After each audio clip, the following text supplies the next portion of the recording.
Hello, friends. What am I doing? No, no, no, no, no, no, no, no, no. Don't play me. Don't play me. Hello, friends. CD here.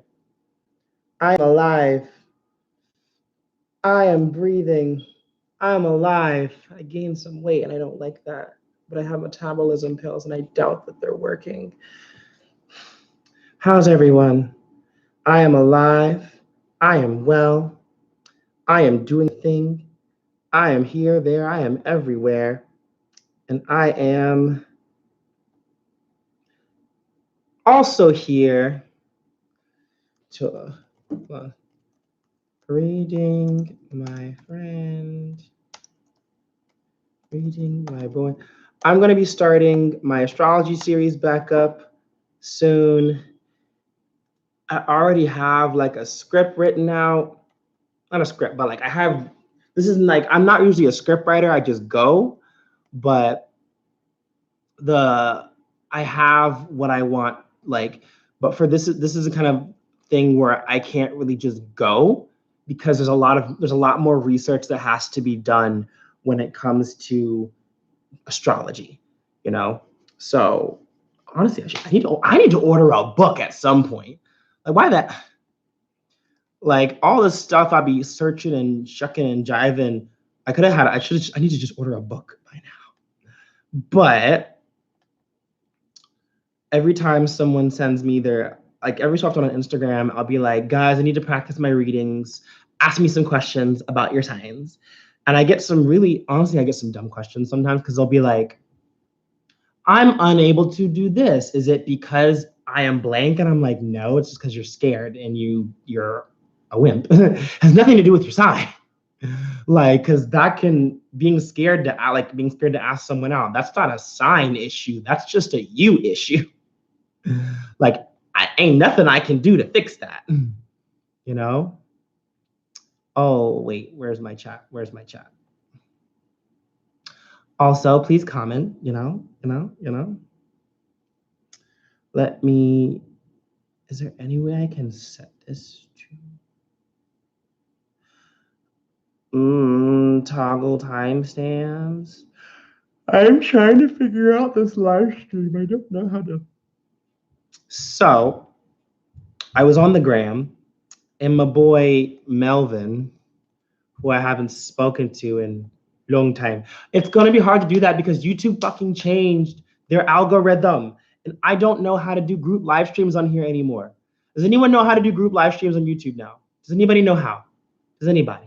Because I would like to know. Because if I could do the group live streams, then I can like Google Suite. Like how do I do this? Google Hangout Lives. Like I don't like the fact that they got rid of that option is so aggravating. Like that made everything so like YouTube, why? Like why? And I'm seeing more people in the thing, but like why aren't y'all saying anything? I've started out for users on Hangout Air, which is also shutting down. Which is a part of YouTube. There's really no equivalent easy way to do live streams. We've been doing not grouping, going out your hangover. Like if anyone can figure out how I'm supposed to do group live streams, like I was told that you can do it through like Google Suite or something. But even then, I don't know what I'm doing. All right, but I'm gonna pull up Melvin's chart in a minute.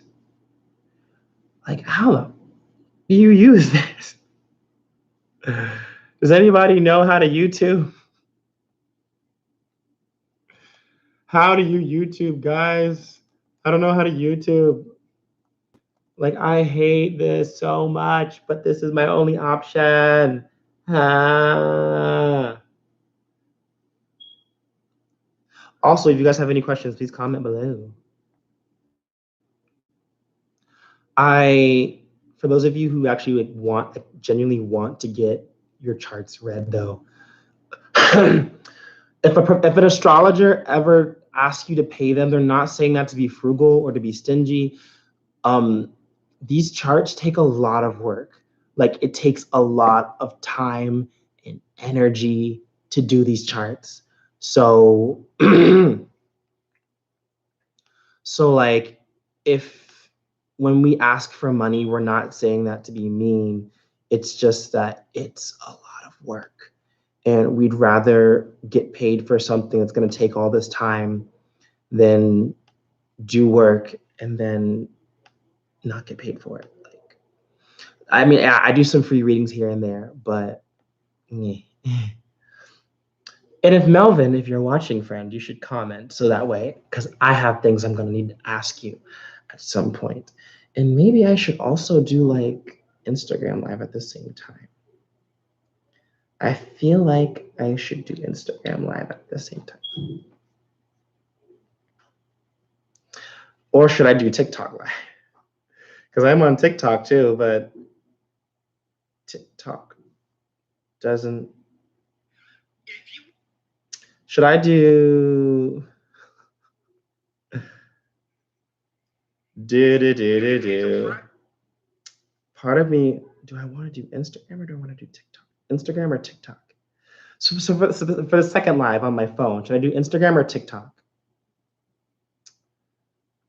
I guess I could do TikTok because TikTok doesn't have limitations. Oh, wait, let me get your chart up, Melvin. Wait, let me get your chart up. Do. You are a Gen Z kid. Do. So Melvin was born. When were you born? Yes, I know only I can see this. July 26, 2000. What city were you born in, Melvin? That's what I need to know. I need to know what city you were born in because that will make my life easier.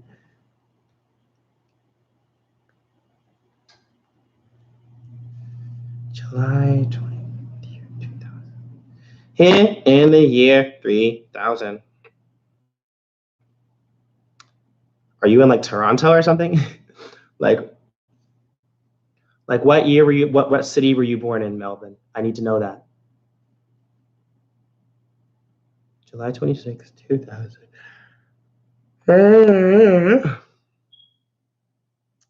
6 a.m. You tweeted me. You could have just commented here. You fucking whore. Let me stop.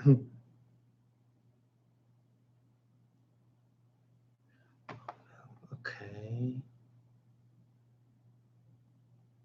On here in year 3000.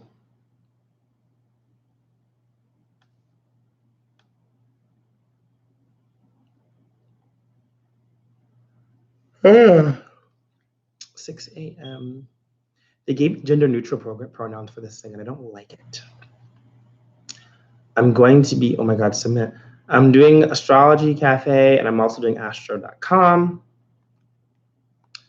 Because the Astrology Cafe can be a little bit off sometimes. So,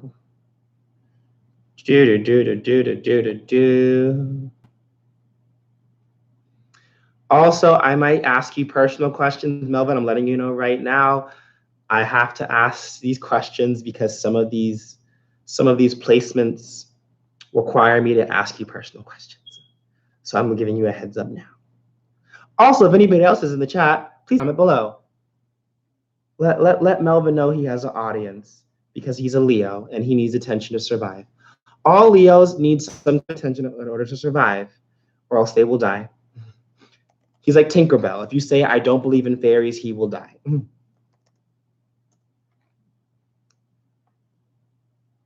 And then Wendy will cry over his sad, miserable body. And then it'll just be a whole mess. A whole mess. Okay. Year and the year 3000. If I were to make a guess, I feel like Melvin might have some Scorpio in his chart, to be completely honest. I need the asteroids. Asteroids. Okay. And for the sake of this reading, Melvin, I'm going to pretend that you are single. I don't know if you're still with your girlfriend, but for the sake of this live, I'm going to pretend that you are single, just so that way I don't feel like I jinxed something. Oh dear. Oh my. Yeah. Yeah, I'm definitely gonna pretend. I'll message you those personal questions. Hello, Shania Dior. Hello, nice to meet you. All right, everyone. Wait, I really wish I could do screen share because then y'all could see what I'm looking at. So, for my friend Melvin. Oh, and you can follow Melvin on the Twitter. Excuse me. You can follow him on the Twitter at Obrick Melvin. That's OBRIQUEMELVIN. Follow him on the Twitter. You know, he stands Jungkook. I will say, I've seen a lot of Jungkook fanboys popping up in my school recently, and it's very odd that this many dudes like Jungkook. Like, I'm a bit baffled. Like, why? Why? Anyways, so starting things off. Oof, oof, oof. Where is my food? Because I am low-key hungry. High-key hungry, actually. In the year 3000.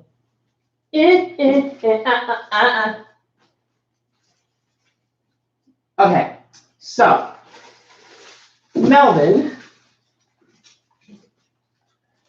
So the first thing on the chart is the first house.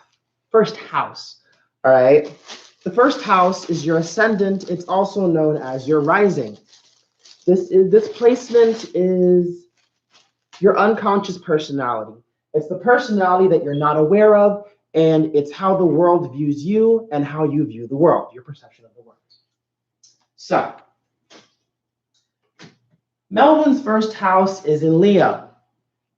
It means that people view him as he views the world from the perspective of a Leo. And side note, I haven't been in the K-pop scene in years. Oh. Years, Melvin, you're not that old. What do you mean years? Okay. So, can y'all let me know if it cuts out or blow up my DMs or something? Let me know, because otherwise I'll just keep talking and I'll be sitting here like an idiot looking stupid. All right. So, your first house is in Leo. This means people see you as you have a very strong aura when you walk in the room. When I first met Melvin, he's kind of quiet. He's probably more obnoxious when he's not talking to me. But Leo, he comes off very strong. Like when Melvin walks in the room, even if he's not trying to bring attention to himself, he has a presence. All right. It's a very noticeable presence. It probably attracts a lot of fire signs, other fire signs. It attracts some air signs as well. He might get some water signs' attention. Water signs will either be scared of him they'll probably either be scared of him or they just won't notice him. Or earth signs will probably think that he is egotistical. Earth signs and water signs might look at him funny, but air signs and other fire signs will be attracted towards him. Perfect example is Lorenzo. Lorenzo's an Aries, and fire signs and Leo and Aries make very nice friends. They make good friends. All right, so he has a very strong presence when he walks in the room. Also, being the Leo personality that he is, most people who have Leo risings, they view the world as their kingdom. I'm not saying that they are arrogant motherfuckers, but these are some arrogant motherfuckers. They kind of view the world as if though they are the ones in charge, as if though they are the dominant ones, or as if though everything revolves around them in some way, shape, or form. They are usually very focused on themselves. You will never really catch someone with a Leo and rising, that isn't about themselves. Another important aspect is that the sun was also in the first house when you were born. And what I mean that is that your rising is determined by your rising, whatever sign is your rising, it depends on wherever the eastern horizon was when you were born. So on the day you were born, Melvin, the sign that was coming over the eastern horizon was Leo. And it's the first house, that's your rising sign. And the sun was also in the first house when you were born. This means that you are someone who is you are very aware of, like, you are very in tune with how you see people and how you view the world. You are someone, people who normally have their first house in Leo, or I mean, who normally have any placement in their first house, these are people who have a first placement in their house. These are people who are usually very in tune with themselves. They have a very strong sense of self. They're usually people who have a lot going on up here, and they can be very paranoid about how other people view them, especially Leos. Like, people think that Leos are hotheads, that they're narcissistic. But the thing about Leos is, you view the mindset of a Leo from the mindset of a monarch. They will not go off on you because a monarch does not want to be overthrown. So they will not pop off or get angry or get narcissistic or become a complete jerk to you unless they have a reason, a valid reason. Otherwise, they're not going to want to disturb the natural order that could possibly get them overthrown. So that means in his family life, Melvin is the kind of person who probably will try to hold his tongue the best way he can, unless he's put in a position where he has no choice. Because I don't know how many siblings you have, Melvin. I'm guessing you're the baby of the family. He is probably in a situation where if he speaks out of turn, he'll get that ass beat, So he has to be mindful, because he's usually in a position of just like, everybody loves Melvin, everybody worship Melvin, come love on him, come like stroke his ego. And he's a Leo. Most Leos that I meet will claim that they're not narcs, but then the minute you start showering them with compliments, it's just like, they claim they're not they claim they don't like the attention, but they know they love the attention. Ooh, that's hot. So the Leo is ruled by the sun. Leo is ruled by the sun, and it represents the 5th house in the zodiac. So an important fact about people with Leo personalities is that their moods change every single month. So kind of like how Cancers are. Cancer's moods change every single day because Cancers are ruled by the moon, and the moon has phases. Leo, because the sun changes positions, and the sun changes positions. Well, it doesn't actually change positions. This is when it was back when they thought that the Earth was the universe. So when I say the sun's moving, it's not. That's just how astrology was founded. So, so basically, Melvin's personality changes every month, in the sense where it's like, we are in Sagittarius season right now. So Melvin's probably going through a period of time where he's probably intensely focused on his education. He's a bit more, and he's a bit more on the deep thinking side. He's probably thinking a lot more about how to improve, how to grow. And Melvin, you're allowed to like validate or invalidate, like tell me yes or no for any of this stuff, like, because a lot of this, like, because astrology is a pseudoscience, so it's mostly based off of seasons. So it's not entirely factual based. So please tell me if I'm doing something, if something is correct, something is wrong. We'll get on with it. So like most Leos that I know, their mood changes somewhat. Their mood changes somewhat every month, and so for example, like Sagittarius is the planet of like, Sagittarius is the sign of philosophy, of higher knowledge, of education, of forward thinking. Sagittarius is probably the wisest. Sagittarius is the wisest of the fire signs, in my opinion. So they're the ones who are always like, perfect example, like DJ Khaled, for example. DJ Khaled's always saying some weird philosophical bullshit. He's in the perfect, like, you're smart, you're loyal.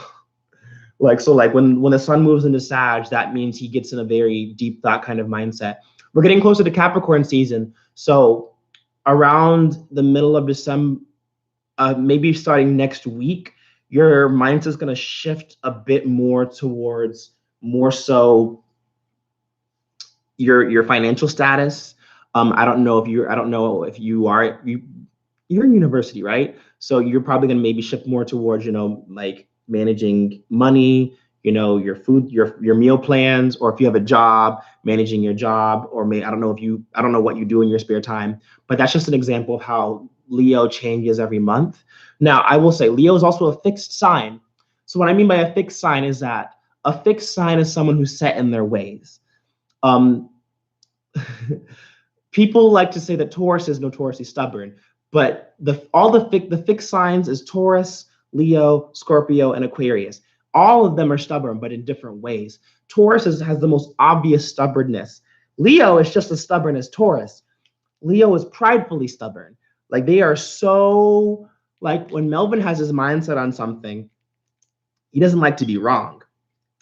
Like most Leos hate the concept of they do not like being wrong at all. They hate that because it's like a shot to their ego. They don't like being wrong, or if they are wrong, they find a way to make it seem like it's better to be wrong.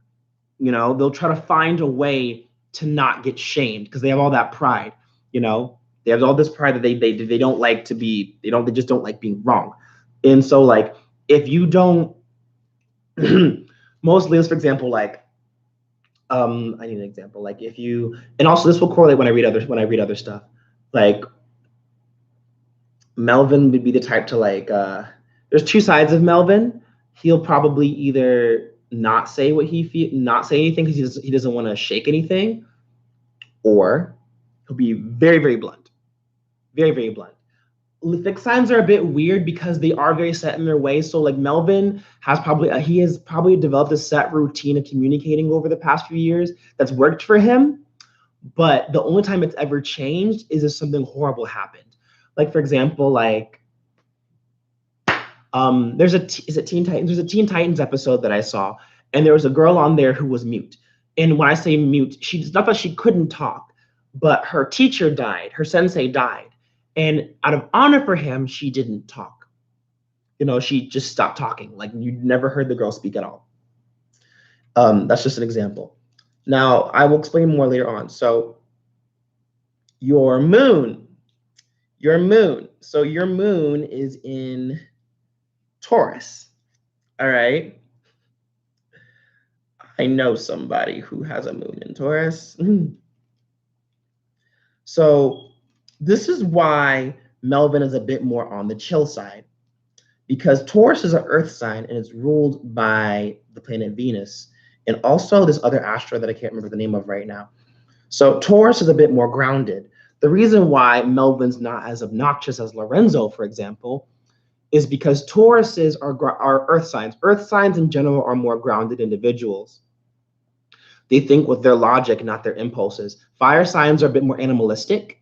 They think more with their instincts, whereas earth signs think more logical. So, which this means that unconsciously, his unconscious personality is that of a Leo. His conscious personality is also that of a Leo. His subconscious personality is that of a Taurus, which means that Melvin has a connection to food, a connection to smells. He probably is a stickler about smells. Taurus is also ruled by Venus, which is that's the planet of love and beauty. So he has a connection to his looks, how he presents himself. Something with the neck. I don't know if he has something with the neck. I'm not sure. I don't know if there's a birthmark on his neck. I don't know if he likes to. I don't know if you got a neck fetish. I don't know if you like to go for a girl's neck. I don't know. I'm guessing here. But this is a lot of stubbornness right here. A lot of stubbornness. Very, very, very much so stubborn. I can see why you have an attraction to water sign. You're stuck. This is just all stubbornness right here. Like, I mean, I can see why, because are you the youngest in your family, Melvin, of the siblings? I don't know how many siblings. I know you have a sister, but I don't know if that's your only sister. Like, you're the youngest. So most of the time, the younger siblings can get away with a lot more shit. Like fixed signs who are stubborn, only sister 3 years older. Okay, so the fixed signs that are stubborn, that are the youngest are usually got a unique set of attention that allowed them to act this way. So for example, if you're the only son and you're the youngest, you probably got treated like you were the youngest son. Like I'm the only son in my family, and people babied spoiled the hell out of me. So I don't know if you did get spoiled as a child, or if like your sister spoils you, or there's a lot of attention in your family. You have a connection to material items. So like there's probably an emotional connection to certain items. Maybe like you have a lot of memorabilia from your family. Maybe like there's a lot of family photos that you might cherish. Um, and some people might think that this is general, but like because this is your moon sign, and specifically your emotion, there's this stuff that you care about on an emotional level. You have an emotional connection to food. You have an emotional connection to material items. You have an emotional connection to beauty. You have an emotional connection to your money. I don't know. Taurus rules the second house. That's money. Oh God. And this primarily shows itself in the 11th house. So I'm guessing that there's something in the 11th that's humanitarian. Ah! Where'd it go? Where'd it go? Oh, okay. There it is. There is some kind of like connection with the greater good. Whenever I see the 11th house with Asian family, the 11th house is the home of Aquarius, and what is that? That is the humanitarian sign. And a lot of Eastern Asian cultures are very Aquarius in their development, because it's a very Aquarius is a more community-based sign.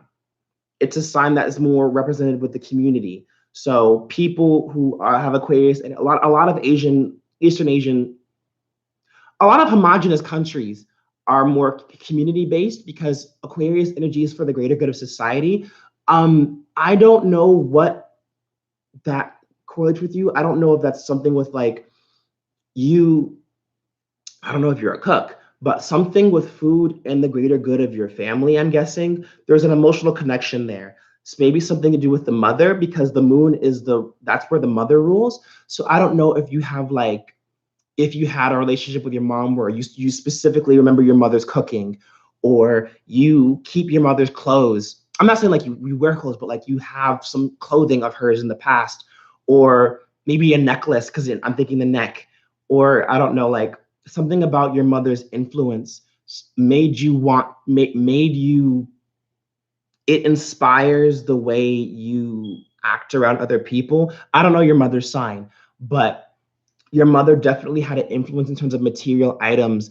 I don't know, in terms of like, let me know if I'm right or wrong, Melvin. I'm literally going based off of what I know from these signs. Could have been clothing. Not entirely sure. What was your mother's sign, by the way? I don't know your mom's sign. Where's your fourth house? Libra. Was your mother an air sign?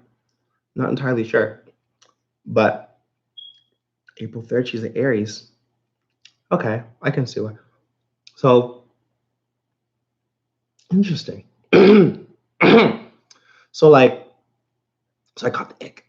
So like, something again. I don't know how long your mother was in your life, but this might be something that your older sister might be able to answer, because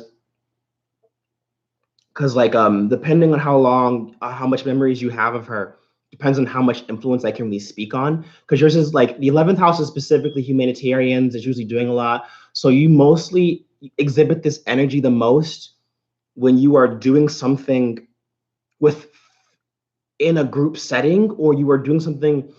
It's either in a group setting or by yourself. When I say group setting, I mean like um in the church, or like at school, and something extracurricular, not nothing in your regular daily routine, but something extracurricular, you know.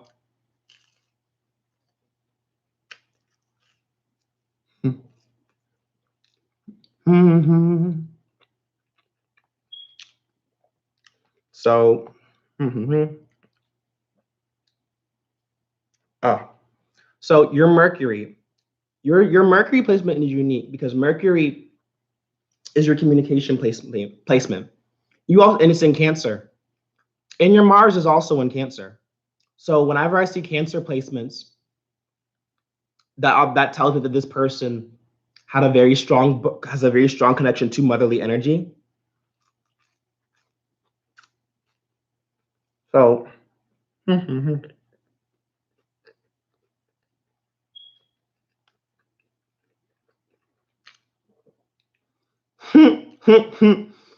Cancer is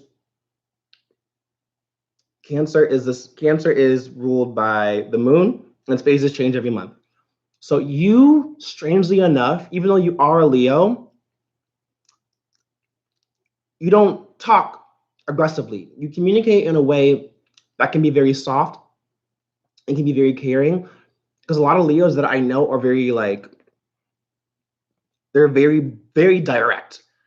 And I'm sure that you can also be direct as well, but Cancers are a little bit more sensitive. They're a little bit more empathetic with how they speak. Not always, because sometimes they can speak without thinking. Um, they're also on the emotionally indecisive side. This can also stem from your Taurus energy. Cancers are typically emotionally indecisive, where they don't know how they feel about a situation. I mean, is yours in retrograde? It's not in retrograde. Okay, because you were not born during a Mercury retrograde. You lucky duck. So, like, it's like, I'm just guessing here, but I feel like your mom definitely had more of an influence in your life in terms of your morals and your values. Obviously, your dad is more of an influence now, but your mom kind of like laid the groundwork, and then your mom laid the foundation, and your dad built everything from then on. I'm guessing here, so correct me if I'm wrong or right. Feel free to correct me if I'm wrong or right at any point in time. So she rules your intellect and your drive. Cancer is your intellect, and Mercury is your intellect and your communication. So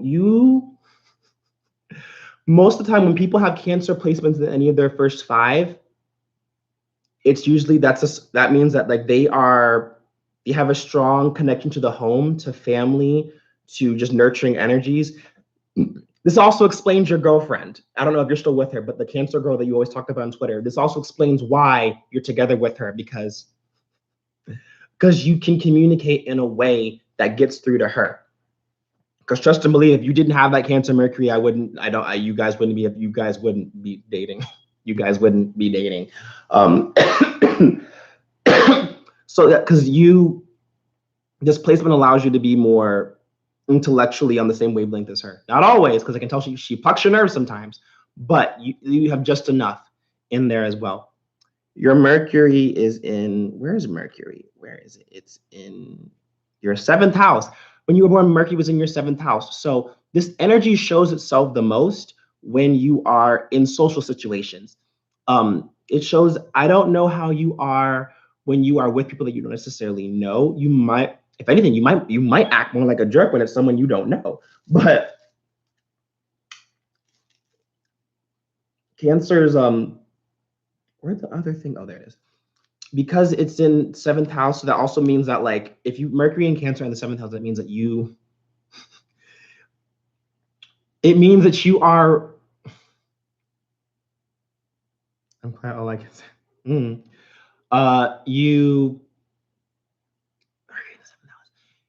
This energy shows itself specifically more when involved in relationships. So you probably speak most of the time like this when you are around your girlfriend, or when you are around motherly-esque energies in your life. This is probably a part where your mother played a pivotal. You know what I'm trying to say. Where your mother played more of a hard role in influencing things. Because most people who have Cancer energies. Hello, Lil Uzi. Who that? Is that Lorenzo? Most people who have Cancer energies in their chart, their mom influenced some very, yeah, that's that motherfucker. Most people with Cancer energies in their chart, their mother influenced them a lot. So you probably are attracted to people who can remind you of your mom in some way, shape, or form. Now, I will say this, Cancer is also, I'll explain this in a later part of your chart because I'll get to that in a minute. So your Venus is your love planet. Venus is your love planet. I also have a Leo, and your Venus is in Leo. And where is your Venus in any houses? Venus is also in your first house. Okay. So as quiet as Melvin is, this motherfucker needs attention. All right. Leo and Venus, these are the kind of people where Venus is your love language. It's what you're attracted to, and it's also your love language. So Melvin needs attention. He's quiet, but this boy needs a lot of attention to be satisfied. At the same time, he can give a lot of attention. He is a giver and a taker. Like, Leos are the kind of people who they like to be. It's like they are the type of people who they either want all the attention or they want to be the ones giving all of the attention. All right. So like Venus in his first house means that, like, excuse me, I'm going to guess here that, like, you were a miserable single child. Like, when you were single, you had those single blues hard. I'm guessing here. And I mean, same. Like, a lot of people who have Leo Venus, when they get those singles blues, it's like, oh. At the same time, you also make a really good gift giver. Like, people with Leo Venus, Leo and Virgo Venuses tend to give really good gifts because Leos are extra as hell. All right, they extra as hell. They extra. So if they're gonna give you a gift, they want to give you a gift that they can brag about. I got them that gift. I did that. All right. But because of that Cancer Venus, he won't necessarily do it like that. Melvin, because that Cancer Venus, that Cancer Mercury keeps you humble in a weird way. The Cancer Venus, a Leo Venus will be like, yeah, I did that. But a Cancer Mercury will be more like, you see how I got this for you. This shows you how much I love and care for you. I really hope you appreciate. Like, a Cancer Venus, I keep saying Venus, Cancers and Leos are both attention whores. Leos don't really care about the kind of attention they receive as long as it's attention. Cancers are more so emotional attention, which is why you're always bitching about your girlfriend because your girlfriend, not bitching, but like your girlfriend needs a lot of emotional attention. All right. Like, a Cancer will sit down. I'm not saying a Cancer will guilt trip you. They kind of will. Like, my dad's a Cancer, and I swear to God, everything we talk about, he puts some kind of emotional context behind it and tries to make you feel bad about it. I don't know if you do that, Melvin. You are probably like, in a weird way, you're taking the jerk things that you want to say and you're wording it very nicely, very passively. All right.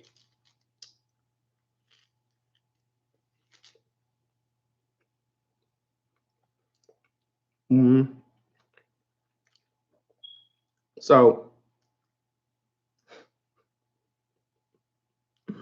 Mars in Cancer.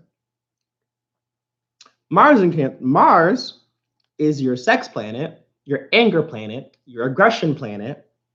It's Venus is your desires, and Mars is how you go about getting those desires. All right.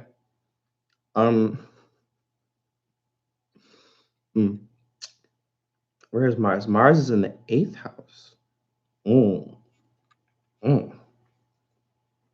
So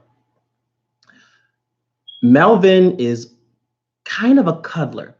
Like, I don't know if cuddler is the right word, but Cancer energy people like touch. They like touch. They like to be if not necessarily, or the touch can either be physical or it can be metaphorical, where like a stereotypical Cancer wants you to hold them and nurture them and make them feel better.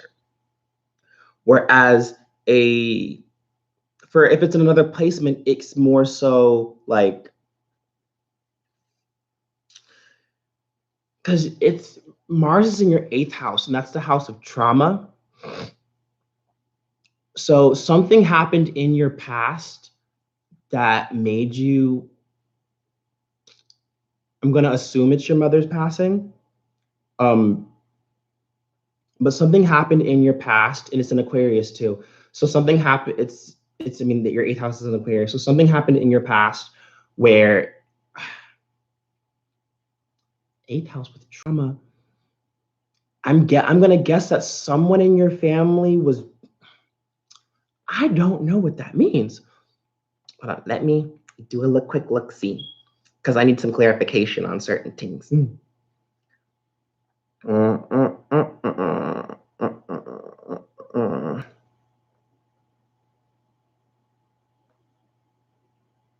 Okay, so oh wait, Mars is in the 12th house. Wait a minute. Am I reading this wrong? It said 8th house. Or is it saying 12th house? 8th or 12th house, which is it?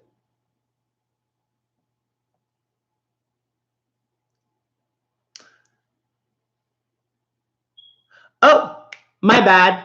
My bad. It's in the 12th house. My bad. My bad. So Mars in the 12th, it's not in the 8th house. My bad. It's in the 12th house. 12th house is 12th house is 12th house is emotion and education and research. It's 12th house is where Pluto is. This means that you are a little bit of let me find Mars in the 12th house.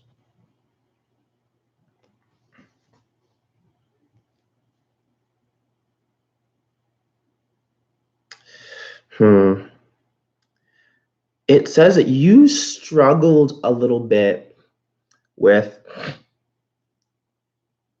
you struggled. You have this is where I think this is where the emotional conflict comes in, because the emotional indecisiveness comes into play, because you clashed between what you wanted to do for yourself and what you knew had to be done for other people. Because that the problem with the Aquarius placement and with Cancer and Leo and Aquarius is typically a selfless sign. Aquarius is a placement that usually thinks about what needs to be done for other people. It's more humanitarian. Whereas you have a lot of planets in the 1st house, and it's a lot of Cancer and Leo energy, and they are very more. These are 2 signs that focus a lot more on themselves. And if your Mars is in your 12th house, this is where the conflict comes in, because you have a lot of things that you want to do for yourself.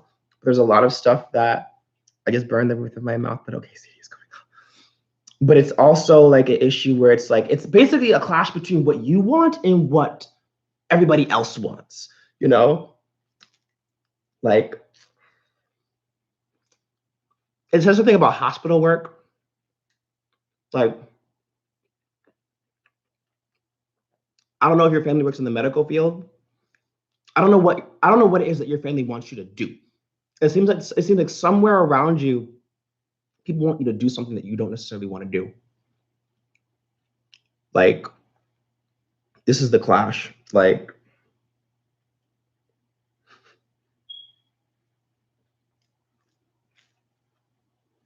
oh.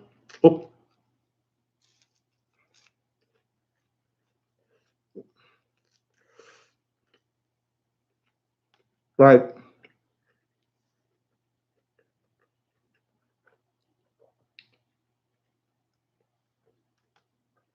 I don't know if there's a guilty about something.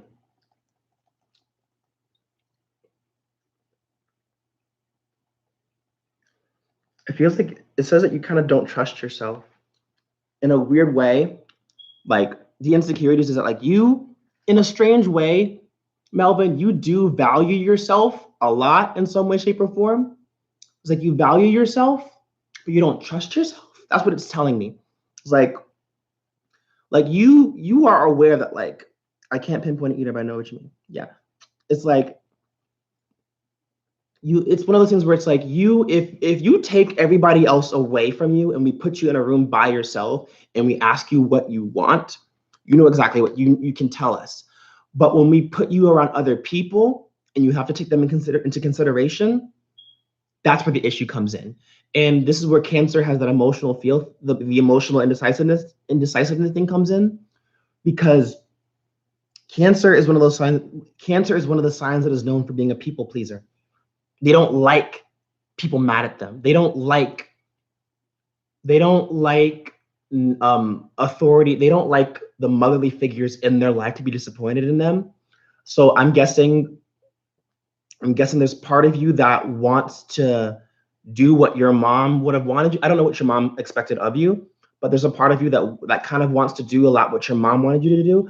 Again, everything I'm saying here, I'm guessing here, basing on this chart. So one option I have in my head is that it's a family thing. Another guess, because it's Cancer, it might be something that you think your mom wanted you to do, or a little bit of both. It could be the whole family or a specific family member. I'm still guessing, because this is a bit more on the vague side of things. And because it's an opposition with your Neptune. Or maybe it's a matter of the goal is the same, but the methods are different. The goal, the outcome, that everybody wants the same outcome, but everybody wants to do things differently. That could also be an issue. Because the thing with having a lot of Aquarius energy is that Aquariuses are good at seeing the big picture, but they're not good at details. And it could just be that you have the big picture, but the details is getting in the way.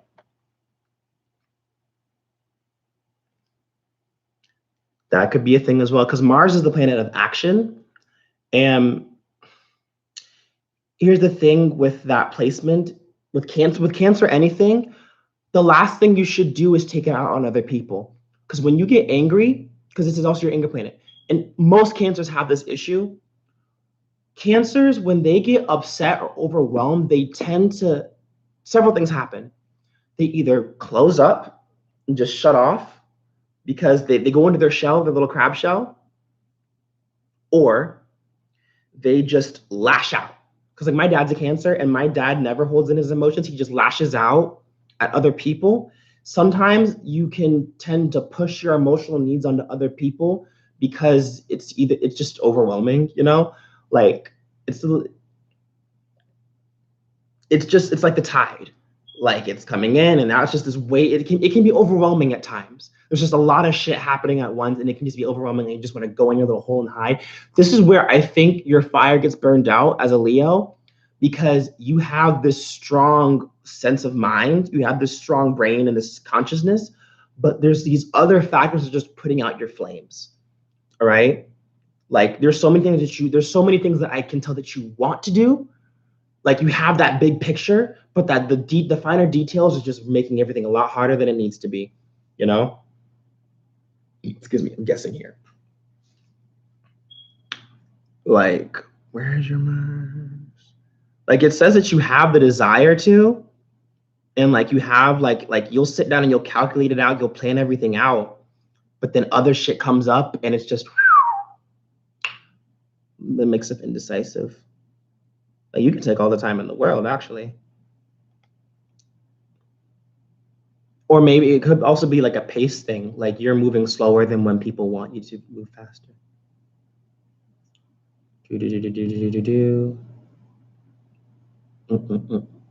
And fun fact, the zodiac signs also have genders. So Leo is a masculine sign. Your moon, Taurus, is a feminine sign. Cancer is also a feminine sign. So I can see in this Taurus energy and this Cancer energy is probably why you liked Jungkook so much.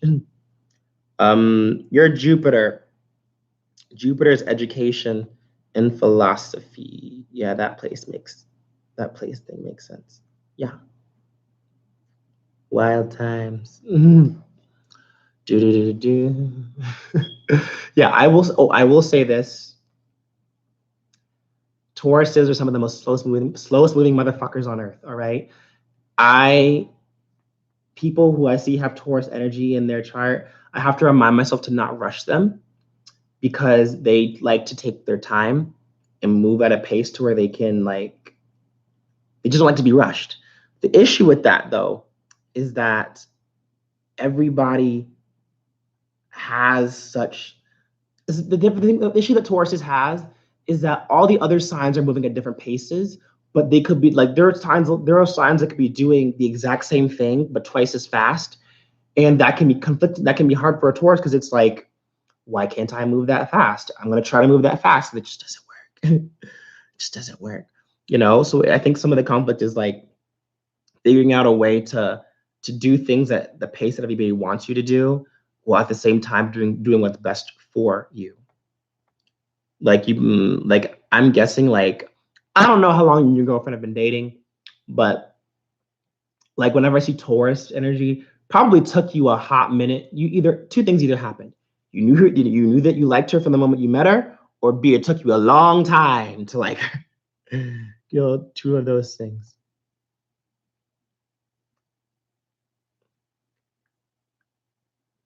Yeah, that does make sense. Like, because some of the aspects are different. Like, I'll get to the aspects in a minute. Aspects is how certain planets coincide with each other. Like, for example, who's squared? Oh, for example, Leo and Taurus are square to each other. What that means is that they are warring. They're warring placements. So that means that like there's a lot of internal conflict happening. Like how do I put it? Like I'm a Virgo. My moon is in Sagittarius. Virgo and Sag are square to each other, which means that they're constantly fighting. So that means that you have a lot of internal fighting going on.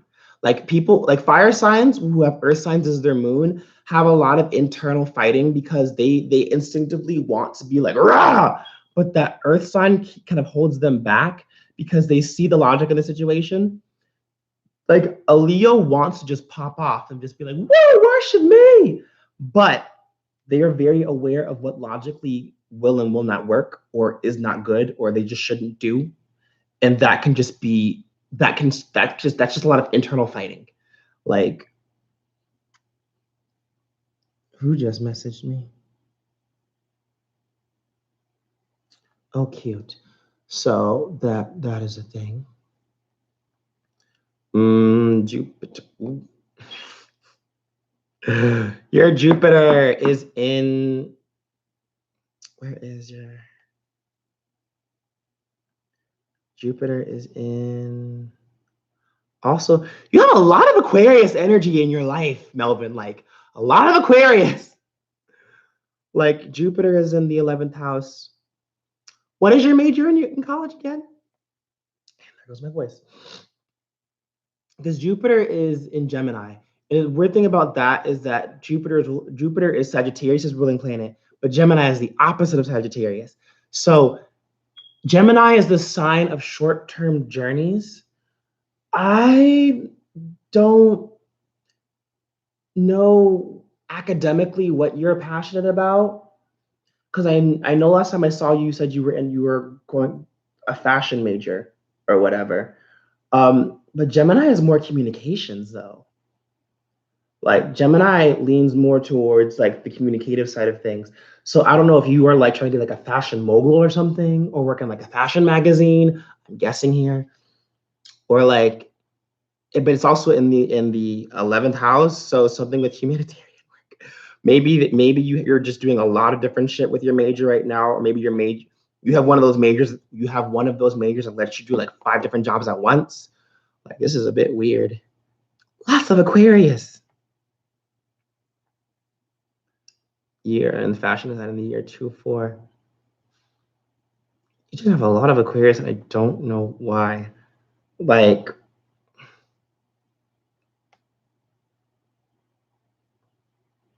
a lot of like, you just has a lot of like society influence as a class because you have a lot of planets in your first house, so you are very self-aware, but at the same time, the environment that you live in plays such a huge part in your life. That's where it's like a little bit hard for me to read because like I want to say one thing, but then I see that Aquarius energy and it says something else, and I don't know which part you lean more. I don't know which part It's like, well, I keep doing that. I go whoop and I go doop. Like I don't know which part is the more dominant part of you. If that makes sense. A lot of I'm dealing with a lot of jobs. A lot of jobs. I've been dealing with people like clothes for them. A lot of suits. As long as I got my suit and tie, I'ma leave it all on the floor tonight. Na na na na na na na. I'm gonna show you on a good day. All right, sure. Okay, getting somewhere. So your Saturn. Saturn is the sign of like restriction, discipline, limitations. It's the sign of the father.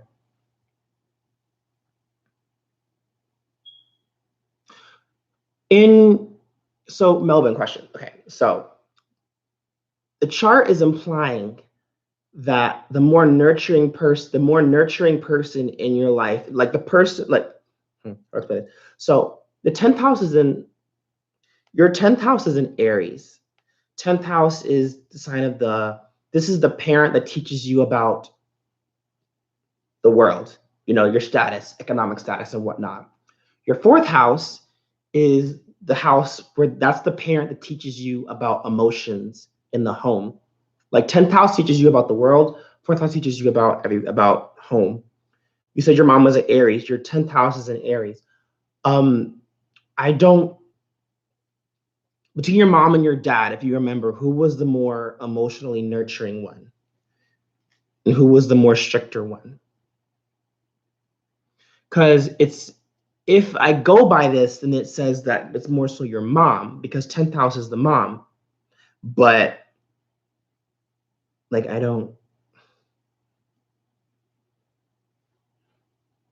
like work with me. Like I don't like I know you said that your dad at one point had to take up and be kind of both.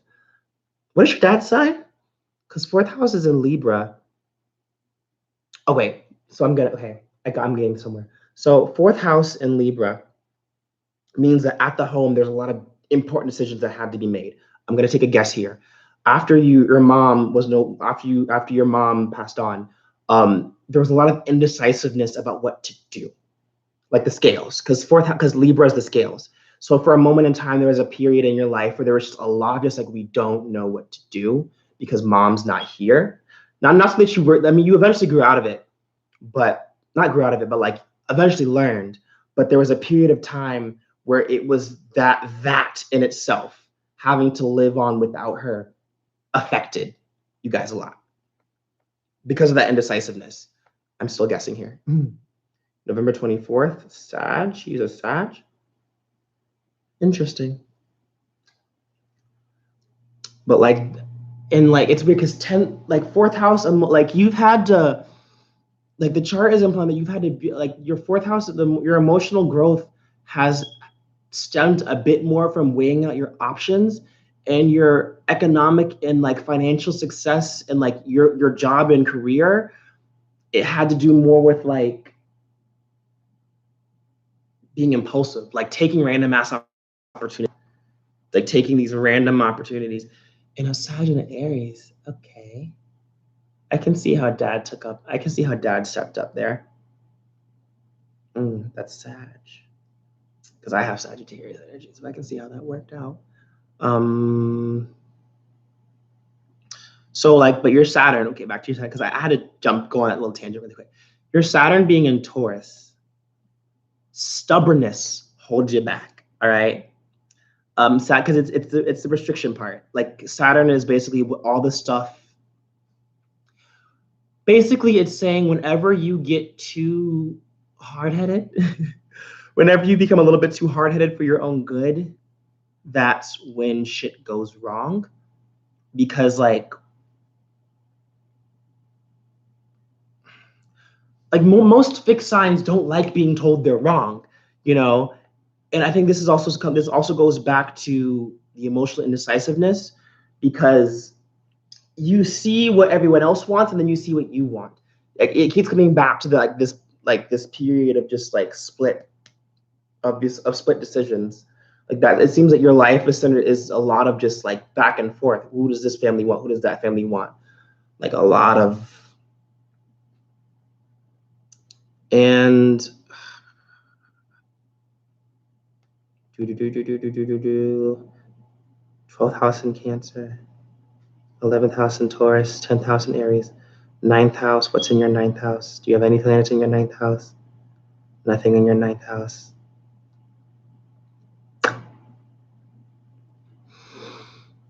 Your Saturn's also is in your 11th house, my lord.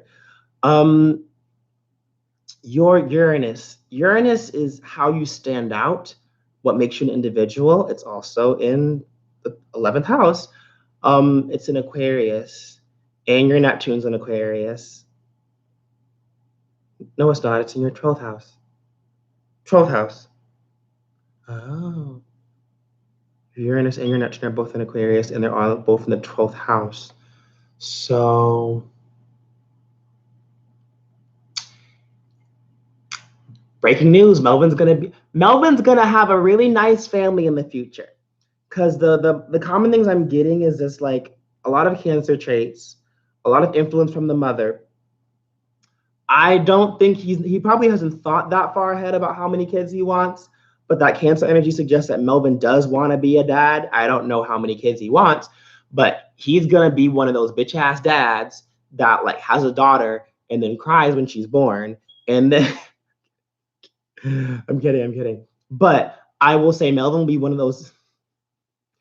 Melvin will be one of those guys that when he's single, he's a complete asshole, and then he gets a daughter, and then like he becomes like the Hulk. Like I can see Melvin being one of those dads that like beats up his daughter's girlfriend when he knows damn well he was the same way when he was younger. I don't know Melvin's dating life, so I'm not gonna assume that Melvin's a hoe, but like I feel like you are going to benefit because the Cancer part of you gives you a lot of mother energy. Like a lot of your emotional planets are feminine planets. Like your moon is your moon is a feminine planet. Your Mercury is a feminine planet. Your Mars is a feminine planet. So you're gonna be a more like it's a weird like a passive dad. You're more of like Melvin's the strong silent type. He's the dude that like if he does get married, he'll be like the husband that like his wife will be loud as fuck and will be like all over the place and be like obnoxious AF, and he low key can't deal with it, but he loves her, so he's not gonna leave her like that, and he's gonna find a way. He's gonna find some kind of way. His wife is gonna piss him the hell off, but he's gonna deal with it though. Because like low key, when you're dating a Cancer, Melvin, the thing you have to understand about being a Cancer, about dating a Cancer, Melvin, is that they're just as big of an attention whore as you are. So like all those tweets you post about how your girlfriend is this way and that way, you low key the same way. But Black men do not cheat. Okay, JB, let's lie to the world, why don't we? There's a reason me and my sister got different dads. All right. Everything's dying. Like I picture Melvin being the most knocked. Melvin will be. I think Melvin will. I don't know if Melvin probably won't be the disciplinary father. Again, I'm guessing that though. I'm not saying he won't wear the pants in the relationship. He's gonna wear the back. He'll wear the backup pants. Melvin wears the backup pants in the relationship. He wears the backup pants. All right. I'm not saying he wears a skirt either, but whoever he marries in the future, if he does get married, she's gonna wear the pants.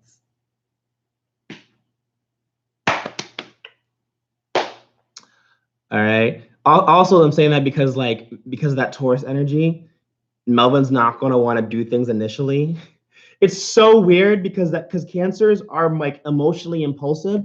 So like maybe like if he's in an emotional state, like if there's a point like the baby fell over, like I don't know if you're like that with your family members, like a baby fell over, let me help the baby up. Sure. But like, I don't know, like your charts. So the thing about your chart, Melvin, is that like you have a lot of stuff that's all over the place. In the sense where it's like, hey, I would have to hear you talk. I would have to hear you validate or invalidate certain things. Lorenzo, if you want me to reach, you gotta pay me, son. Like, this is a lot of work. All right. And you cheat, so you ain't paying me. Ain't getting shit. All right. So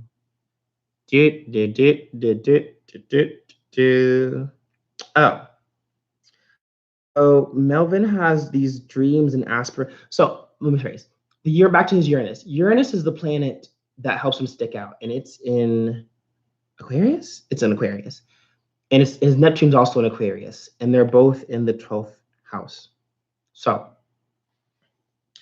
this is basically saying that who you like, the reason you stand out the way you do, and the dreams and aspirations that like your goal in life, and it's in the 12th house. It's largely influenced by the legacy that your mom left behind. Like there's a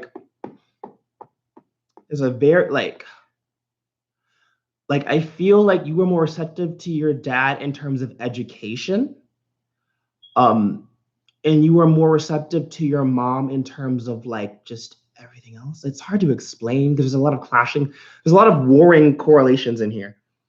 Like, I'm only married with one thing, CD, and that's the grind.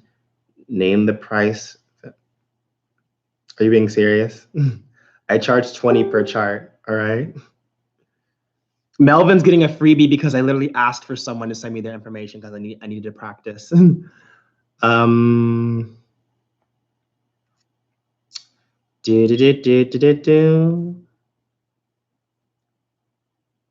Largely, there's a large influence by them. Oh, okay. Pluto. Pluto and Sagittarius. Pluto is the planet of rebirth, the planet of growth. Send it to me through Facebook. I'm kidding. Pluto is the planet of, this is how you grow as a person.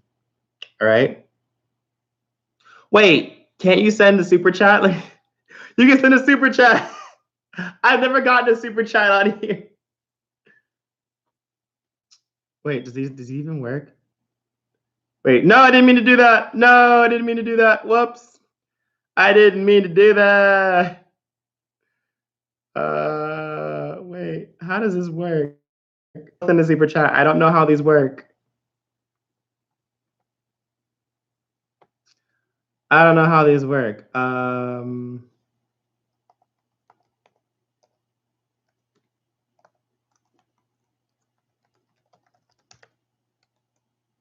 There, that's my PayPal. You can DM me. So, anyways, so Pluto is the planet that will determine how you grow as a person, and it's in Sag. So this means you cannot be around your family. That was an accident. That was an accident. That was an accident. I did not mean to hit the add button. I thought that was the super chat button. That was an accident. Accident. I swear it was an accident. I didn't mean to do that. I didn't mean to do that. But anyways, the what was I saying? Melvin, you need to, in order to grow as a person and evolve, you kind of have to get away from your family. I don't know how much involved your family's in your life now that you're in university, but you're a Gen Z kid. So this means that your growth, your evolution is going to come from exploring, not being around the same people all the time, being around diversity. It's going to come from being around a lot of non-Filipino people. Basically, the Gen Z kids have it a little bit easier than the millennials, because the millennials are too traumatized. Like JV, he's a traumatized motherfucker. Like you, like the feeling that I got from your chart was there's a lot of outside influence in your life, and it's getting in the way. I felt like when I was reading your chart, like I'm trying to explain things, but I keep seeing the Aquarius. Like, for example, if your Saturn was in Aquarius, like if specifically your Saturn was in Aquarius, it would mean that your family is holding you back, but it's in Taurus. But at the same time, you have a lot of Aquarius placements in your chart, which means that a lot of 11th house placements in your chart, which means that there's an outside influence that is not of your control that is influencing a lot of the stuff that you're making. So you need to get into a position. You need to keep putting yourselves in positions when you are not around too many of the same people. You are in a generation where, yes, preserve your culture. Like, colonizers have fucked up the world to the point where all you got is your culture. However, it's important to get out there and explore the different kinds of fashion. Like you said, I know you said you wanted to go, like, go to France, go to Paris, go to Italy, go to Cape Town, South Africa, for all I care. Like, go unconventional places. Go to places where people will not expect you to go. Because if you go where people expect you to go, it won't be as fun because you're going to be limited to those restrictions. When you go somewhere that you've never been or that people don't expect you to go, you have more of a blank canvas. All right. So, like, let's say, for example, say you wanted to go to South Africa or Brazil, you know, those are some places where it's like no people, like the people, the fashion capitals of the world currently are places like Italy, France, Korea, China, you know, go to places, you have to go to places where people just don't expect you to go. Like, get, if I were to give you a homework assignment, I would say look at Anthony Bourdain's Parts Unknown. He's that chef that committed suicide, I think, about a year ago. Because he visited the areas of the world that people don't necessarily think about visiting. All right, you have to take yourself on a very parts unknown journey. Go try to go. And I know you're probably not going to listen to me because you're like, I'm Melvin and I do stuff on my own time. But like, if that feeling, I'm like, when you go, like, reason why I say avoid Paris and avoid Seoul is because those places are already fashion capitals and you'll be battling with so many people, it'll be harder for you to stick out. And in order for you to evolve, you have to be able to stick out, because if your only motivation is competition, like, you don't want to get in a headspace. You don't want to get in a headspace where your only drive for creativity is competition. All right?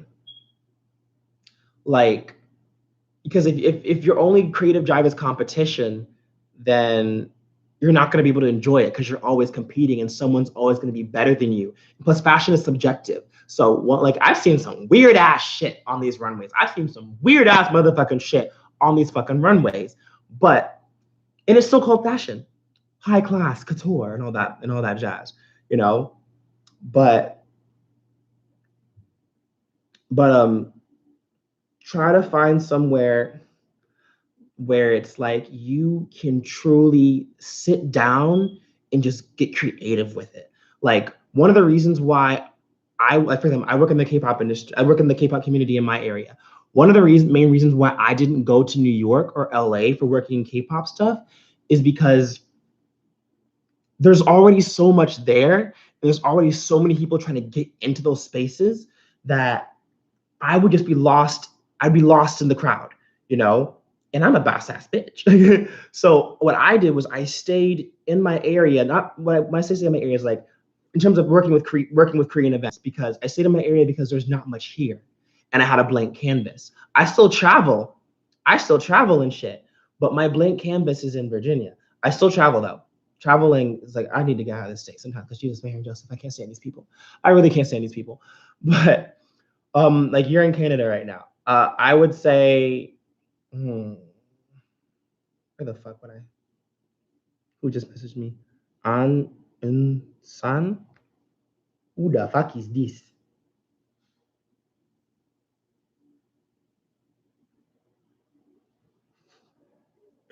Okay. Not Japan. Not Japan. Like India, for example. India is somewhere that no one expects people to go, but India has a lot of visuals. Or like Thailand or Australia. Unconventional places. All right. What am I looking at? All right. And okay. So, Melvin, there is. Sorry, I thought I heard somebody. There is a placement called Juno. Right. Juno is your, like, okay. Venus is love. All right. Love and beauty and all that shit. The placement for Juno is your soulmate planet. this is the energy that you're going to marry. All right. So remember how I said that you have to get away from your family. Like, you cannot be around people. So your Venus is in Leo. So you're attracted to strong women who have a kingdom to rule. You're attracted to queens, basically. You want your ideal relationship is a co-ruler because you're a Leo and you don't want a submissive girl, you want a queen. All right, because the perfect example, Jennifer Lopez and A-Rod, they're both Leos. The reason why they're so good for each other is because they're both Leos in different fields. All right, the thing that you do not want is you do not want to date someone who works in the same field as you, because you will clash and you'll get territorial. All right, your Juno is an Aquarius. All right, so this means, which is so weird because Aquarius has been holding you back this whole time. But Juno is marriage because Juno is Hera, Zeus's wife. This is your soulmate, basically. The thing that makes different your idea. I don't know anything about your girlfriend. I don't know anything about her. If you're still with her, I don't know if you're still with her. You need to date someone who is that lone wolf, that person who goes against the grain, that person who calls attention to herself all by herself. Because Leos are very like walk in the room, worship me. Whereas like Aquariuses are more, you can go that way if you want to, but I'm gonna go this way. If you want to follow me, you can. If you don't want to follow me, then that's fine with me. I'm gonna still go this way. Like, you're gonna avoid Australia as much as you can. Why Australia? Check the PayPal balance.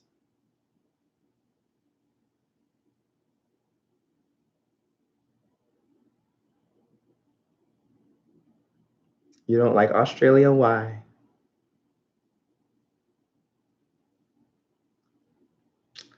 Okay, Lorenzo actually paid me. I'm shook. Okay, I'll get you next, Lorenzo. Like basically your soulmate has to be someone. Spiders.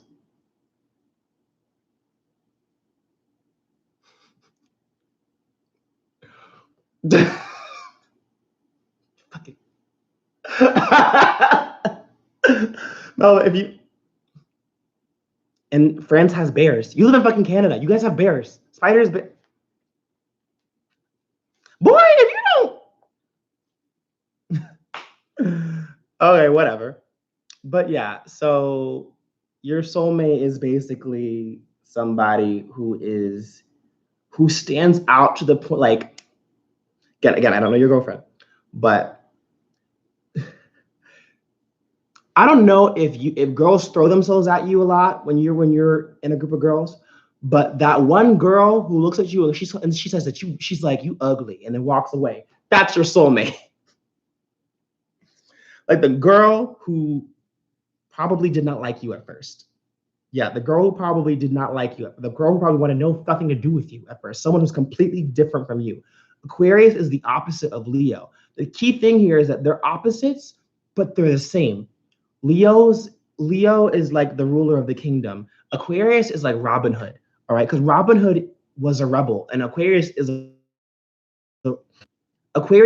rebellious.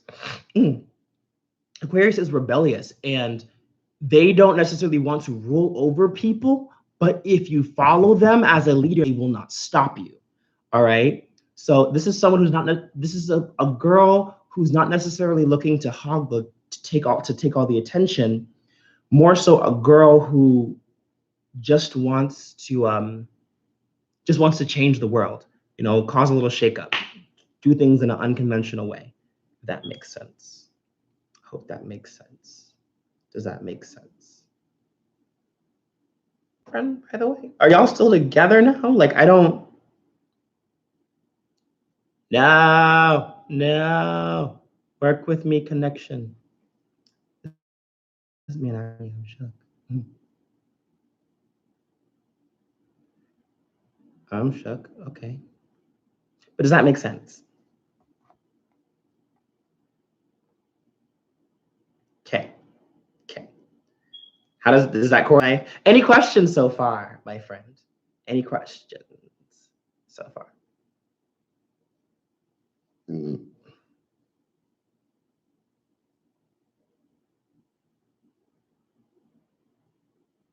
Alrighty, that is all of your chart then. Wow, my live isn't lagging as bad as I thought it was. Yeah, that is your whole chart. I will say, be aware of a few things. So,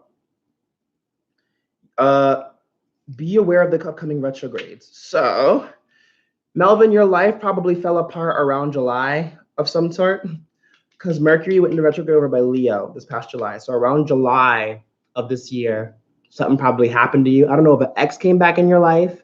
I don't know if you questioned a lot of shit, but something happened this past July that just fucked you up. Don't know what it is, but it fucked you up. You also have some trauma in your social life.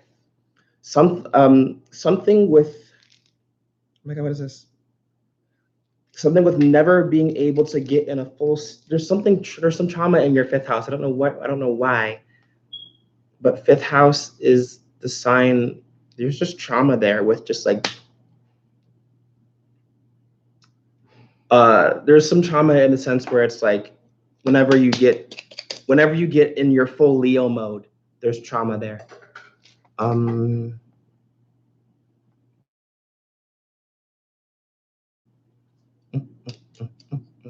My God, where is that?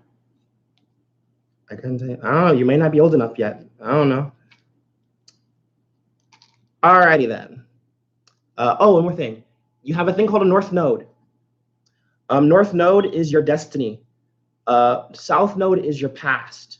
Your South Node is in Capricorn. So,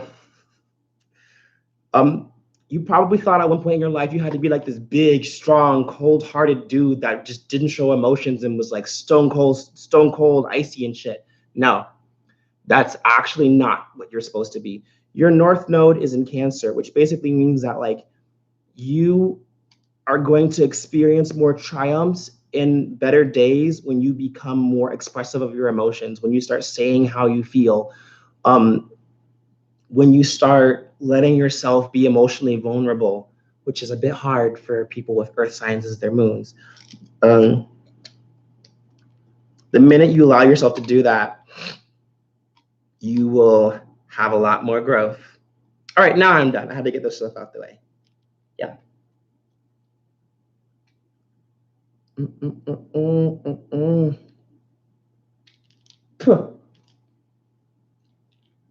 Yeah, now that's who else is watching? I know JV's watching. I know Lorenzo's watching. Shout out to me, Oma. Thank you to Uri. Sanel, are you still watching? A lot of fire signs here. I'm hungry. Let me take some ibuprofen really quick because my vocal cords. That nose stuff should hit. Yeah. Because like I can't astrology, I can't tell you your future, but like it can tell you. No, JV, I think you're a water sign. It just tells you. It can't tell me your future. It can just tell me where you need to go. So you need to go somewhere where you're like, basically, quiet Melvin gotta go. Quiet Melvin gotta go. All right, it's okay to be quiet, but your default cannot be quiet. Your default has to be. I'm not saying be extroverted. You don't have to, because I'm not like I'm introverted. I actually hate people. Like I hate people with a passion. But you just have to be in a position where you're more you're a fucking Leo, Melvin. All right, you're a boss ass bitch. If you don't tell these motherfuckers how you feel, you will never get anywhere in life. All right, the same way your Cancer girlfriend gets on your nerves, you have to get on their nerves. All right, so do what you gotta do. Get that coin, make that money, make your mama proud. All right, you the shit. Where's my ibuprofen? Where is my super suit?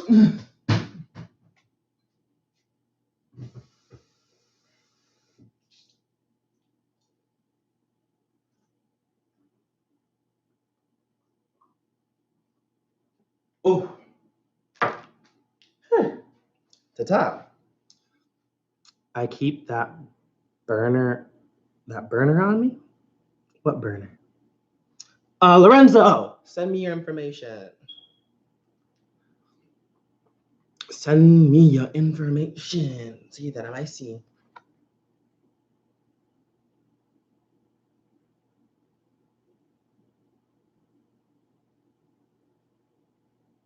I see that I see. I need your date of birth, time of birth, location of birth.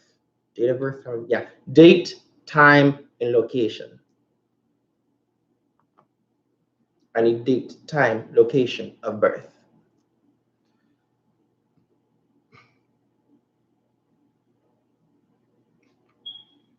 Also, guys, be on the lookout because you can try.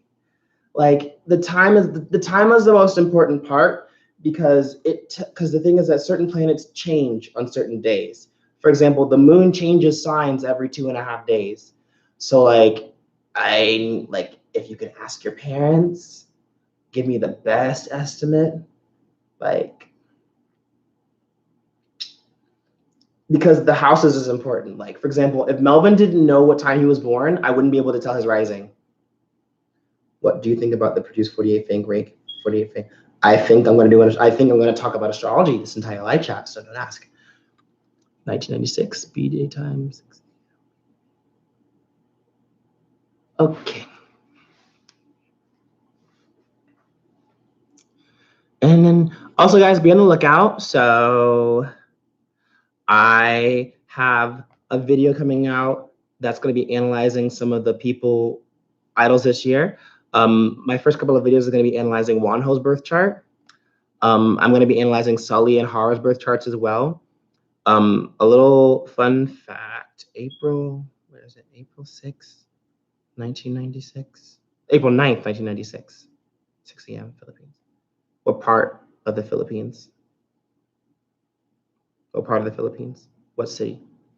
Like for example, the most recent Mercury retrograde was end of October to the middle of November, and this Mercury retrograde was in Scorpio. And unfortunately, Sully was also an Aries, but she had a moon in Scorpio. Wonho has some Scorpio placements in his chart as well. So like Scorpios went through it. Scorpios went through it, y'all. Scorpios went through it. I know last year's retrograde was in Taurus. No, it wasn't. No, Venus. Melvin probably went through some shit last November or October.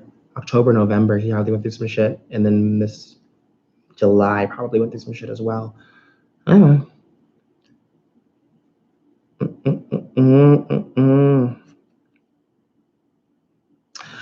It would affect you differently, Melvin. For example, this past July affected you on a conscious level. It depends on where it is. So Mercury rules over Virgo and Gemini. So it affects me always. It's always going to affect me. All right. It will affect certain parts of your chart. For example, this recent retrograde, it might have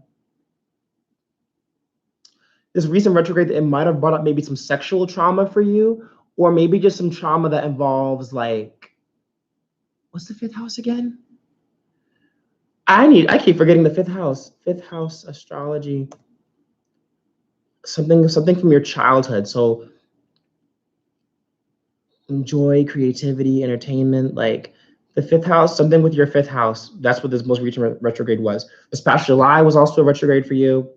That the July retrograde probably was much worse. Like I don't know I don't know what happened to you this past July, but yeah. This past March it was a retrograde in Pisces. I don't remember what part of your chart Pisces was in. And there's also multiple planets that go into retrograde. For example, currently Uranus is in retrograde. Wait, maybe I can show you guys on my phone. This is how I keep track of what signs are where. So guys, go into your Google and you type in like, where are the planets today?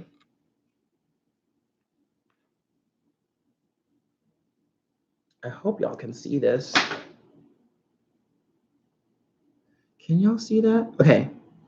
So what this thing does is it tells me where all the planets are located right here. This little pink thing over here, that is Uranus.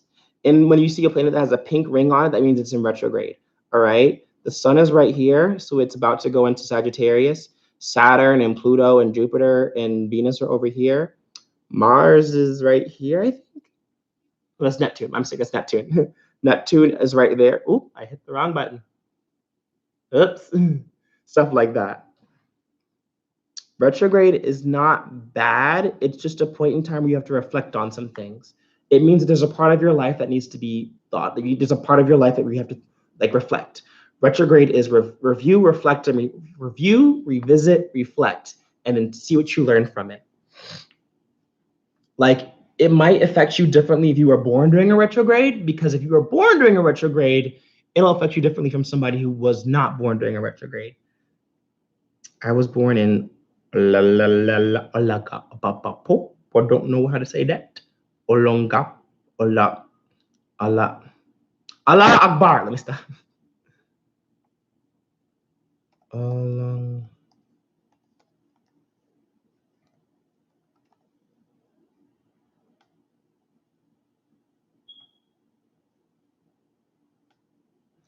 I need to pull up some of these aspects as well.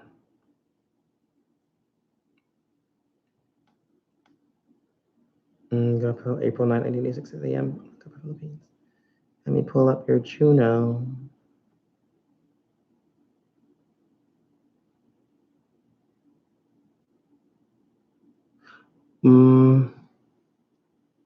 Oh,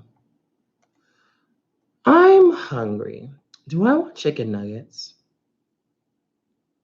I feel like I want chicken nuggets.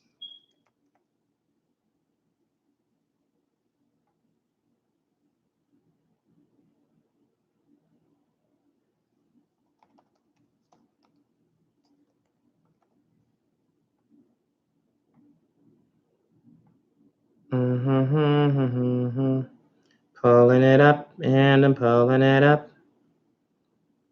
Gonna pull up your chart, gonna pulling it up.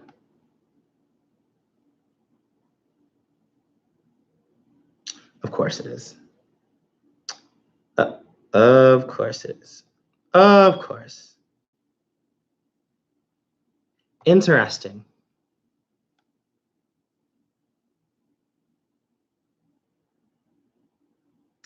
Interesting.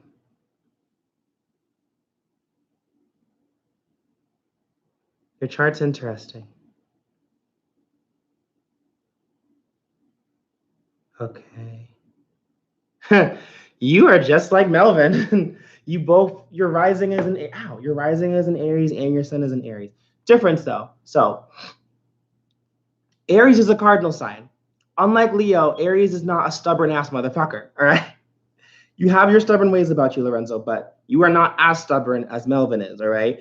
If I was to have an argument, Melvin would probably, if I was to fight with either of you, you would probably enjoy the fact that I'm arguing with you. Melvin would probably flip a table and storm out because he'd be pissed off at me. Melvin would be pissed off, flip a table, and storm out of the room.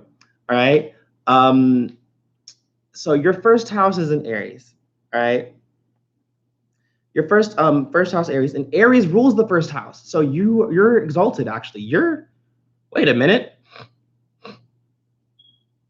Your chart, your houses are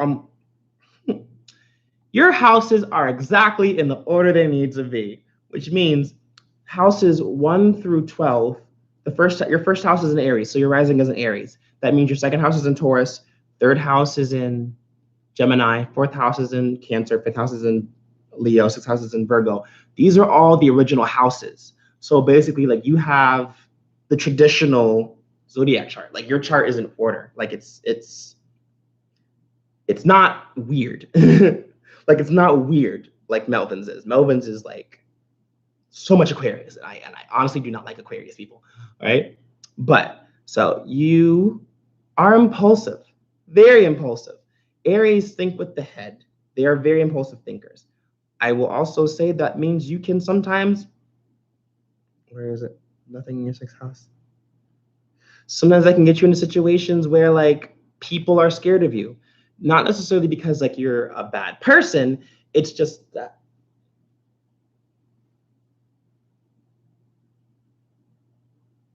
my God, what the fuck was that? Mimi. Mimi. Okay, it's not necessarily that you're a bad person. It's just that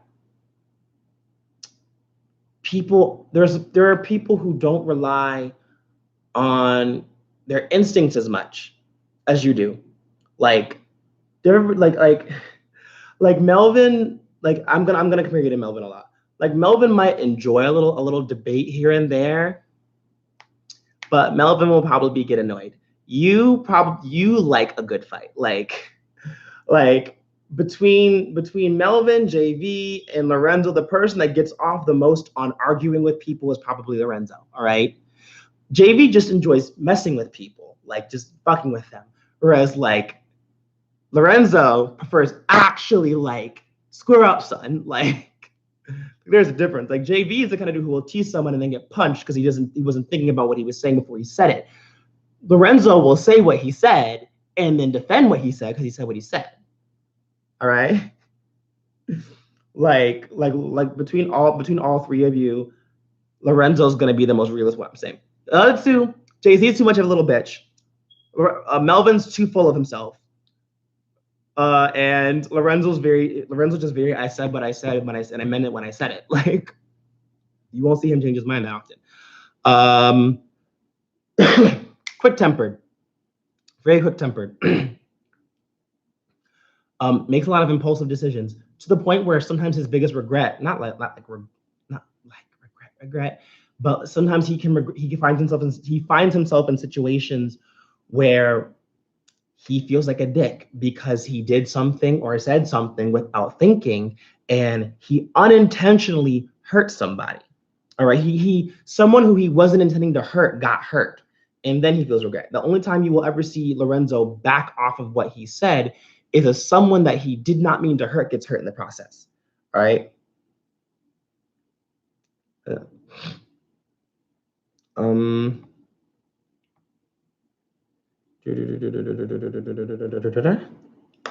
Quick-tempered, impulsive. Where's your son located? You act this way most often when in social situations or like it's mostly in relationships. This part of you is the most prominent when you are socializing, when you are with your boys and y'all start roasting each other. All right. Or be like, your mama's so fat, something like that. Or it's like your mama this, your mama that, like the roast battles, or like just start going at each other for no reason at all. Just no reason, but you just like annihilating each other.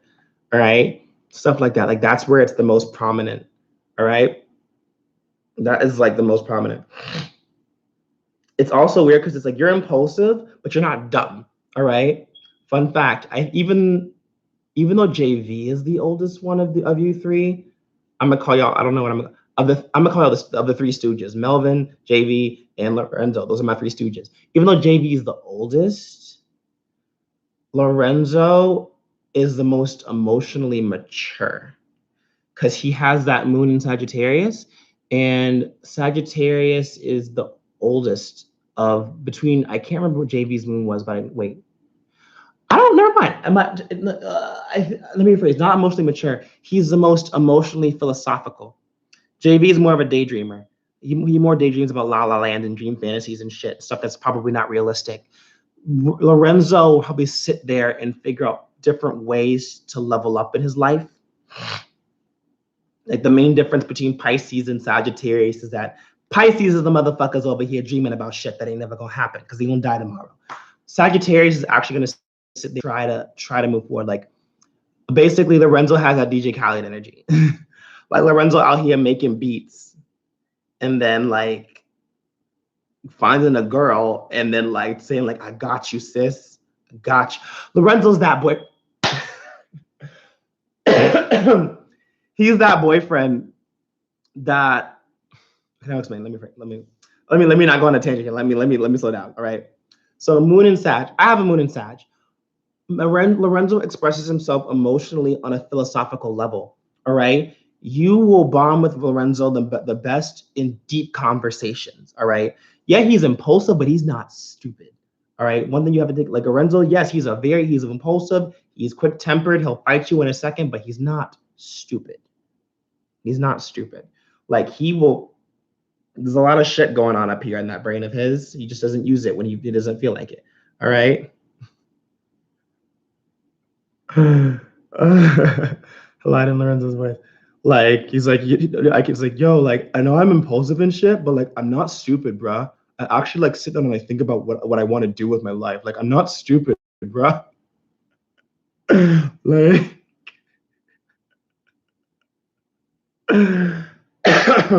oof. Like I can tell there's probably also times this is just, this is also like there'll be days where it's like how do I explain, like because I have these days where I'll just be sitting there minding my business and then like I just want to fight. Like I just want to fight for some reason. Like I just like, you know what? Let's fight. You want to fight? Let's fight. Like I just want to fight for no reason. Like no reason. I just wanted to square up with somebody. They didn't do anything wrong. Like you did nothing to deserve these hands, but you're going to catch these hands today. You did nothing to deserve them, but you will still catch them. All right. You were just a casualty. All right. Or he's also the type that he'll be scrolling through the tubes, the YouTubes and the Facebooks, and he'll get on these random ass sections of the internet where he's just studying some weird ass shit that doesn't make any sense. All right. Doesn't make any sense. He'll like, I don't know, he'll be like in some weird nature documentary side of YouTube and he'll be like, I'm not into this shit, but why am I here? Like he'll go on these random ass, just like emotional, intellectual journeys. And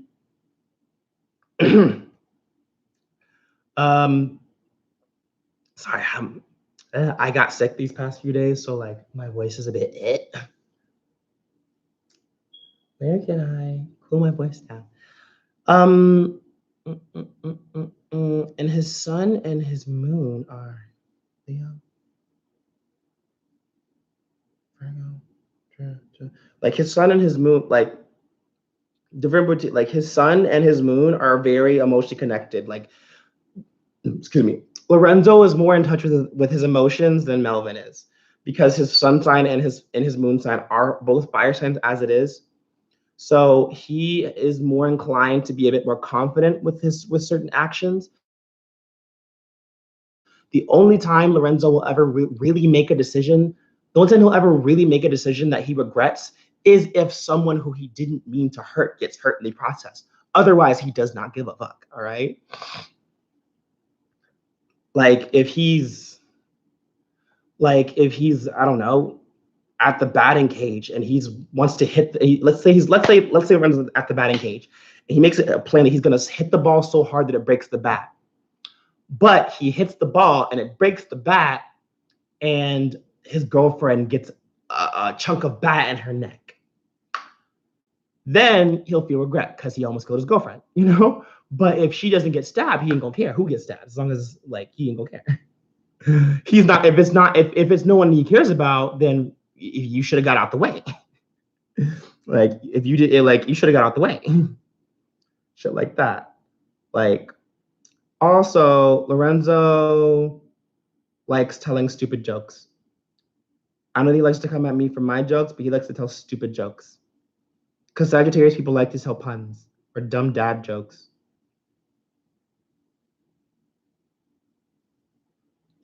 And like, even though Lorenzo tries to come off as hard, he'll be like, yo, I'm like, yo, I'm a man. I don't give a shit about shit like that. But then if you get him in on a deep ass conversation, like a deep conversation, all right? If you get him one of those, like those awaken the third eye type shit conversation, he just might shed a thug tear. Or if you get him in a state of just pure euphoria, like let's say he like in his room, minding his business, and I have a surprise for you, and I have like, and Girls' Generation walks in, and they all start singing Into the New World, just a surprise, like he's in his room, and I'm like, yo, I got a surprise, and then like all original 9 members of Gigi walk in and start singing Into the New World. He will cry like a little bitch. He will cry like the little bitch he can be. He will cry, and he better not lie to me. He will sob. All right. He will sob. All right. Like if it was Emotional vulnerability and mental health. JV, you are one to talk, all right? All that water in your chart, sir. Fun fact, JV has a Capricorn rising. He likes to come off like he's not. CD, you saw me cry into the... I know. And it's funny. and what you gonna do about it, Stacey? Anyways, so, but like there's certain moments like that, like stuff where it's like pure euphoria. Like you have to get Lorenzo in a state where it's like just pure joy and happiness. Because like, Lorenzo's not the type, like if Lorenzo ever cries, he's crying because he's like it's more like I'm crying because I'm mad, not because I'm sad, because I'm mad that I'm sad. Like he doesn't cry because he's sad. He doesn't cry. He doesn't cry as a result of being sad. He cries because he's mad that he's sad, because he doesn't want to be sad. Because Sagittarius isn't like, fire signs don't like being sad. They got shit to do. All right, they got shit to do. Mercury and Taurus. All right, communication planet. This is where Lorenzo is more on the chill side. His Mercury is in Taurus, so he talks, even though this helps him out a little bit, because if his Mercury was in Aries, he'd actually be a dumb fuck, all right? But his Mercury being in Taurus allows him to speak a bit more logically. On an intellectual sense, it lets him filter himself a bit more. Lorenzo, even though he does speak impulsively, he is very aware of when something is or is not appropriate, right? Like he will not start like cussing at a funeral or something like that. At least I think he won't. Depends on the funeral. Depends on whose funeral it is. But like, he's not stupid. All right. Messaging me. I don't know that. So like he, like, and he can communicate well in terms of like, my voice is going in and out. You guys have been talking a lot. I don't know how I always like this. Hold on, I'll be right back. I gotta get some throat spray because my voice is going. I've been talking a lot.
Hey, I'm back. What I miss?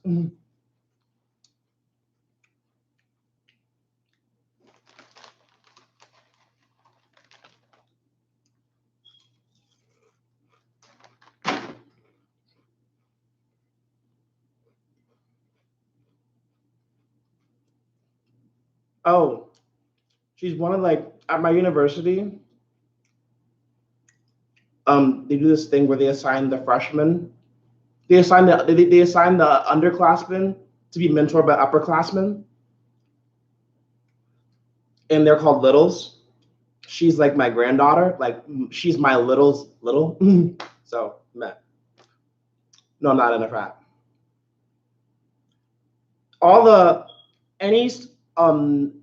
It's not at my school. It's not just the frats that do that. Like almost every org does that. Yeah, it's not just a frat thing here. You'll never catch me in a frat, trust and believe. I am not frat material. Who the fuck is messaging me? Oh.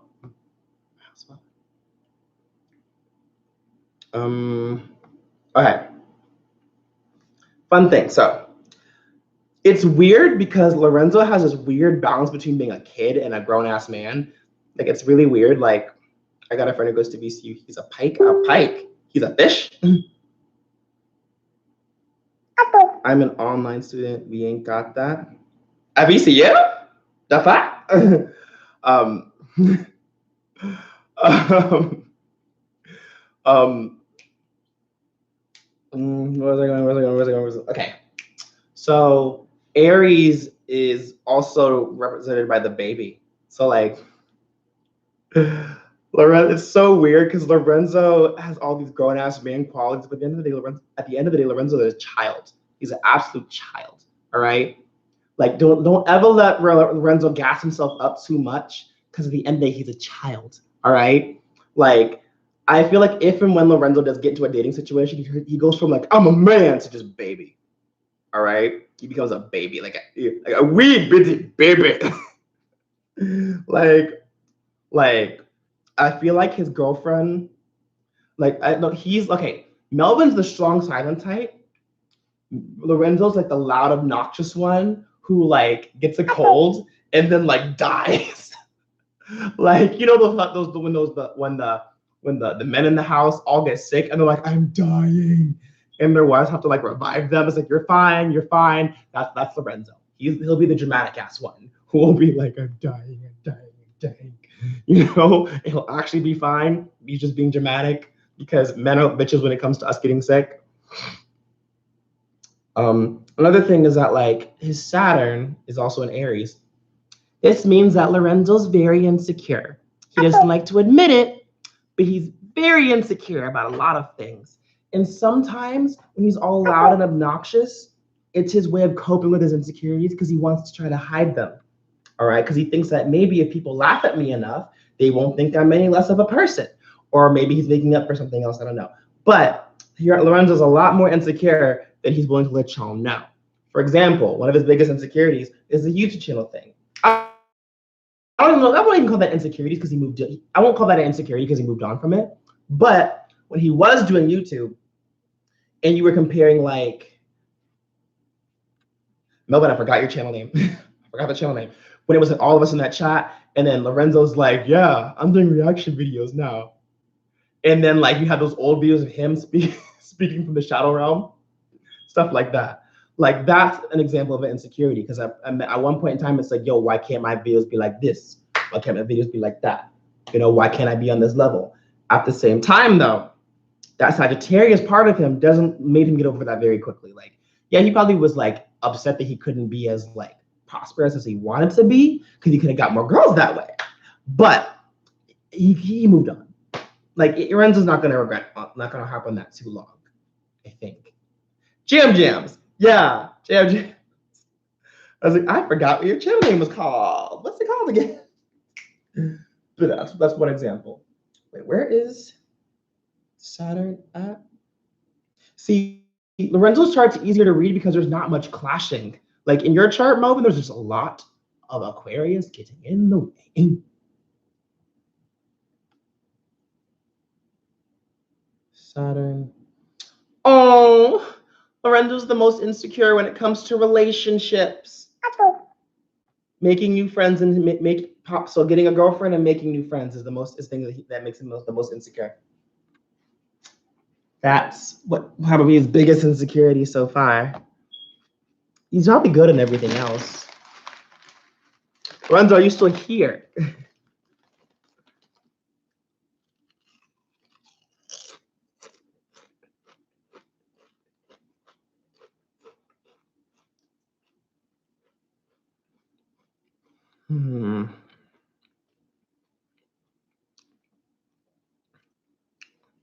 Harmony.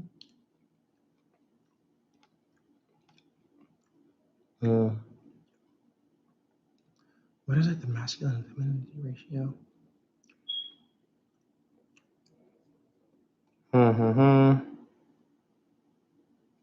Lorenzo, are you still here? Are you breathing? Are you alive? Did I lose you?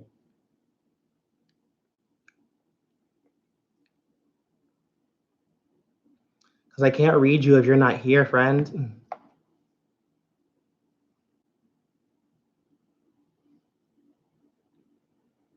Okay, I need you to validate shit for me because I'm just saying shit. Let me know if I'm right or if I'm wrong on certain shit. I don't know, friend. I'm just talking right now. But yeah, your chart says you're insecure about relationships. Let me know if that's right or wrong. I'm not saying you're not confident. It's just it's a major insecurity for you.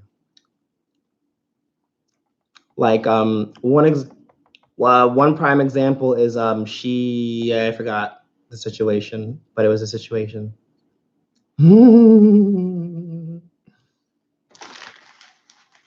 Like you can tell Lorenzo's in like deep thought, borderline insecurity mode when he gets serious. Like he'll either no two things. He'll either get quiet and just stare like what's happening. He'll not know what to do, or he'll just get quiet, or he'll just be like he'll get that thinking face because he's processing something.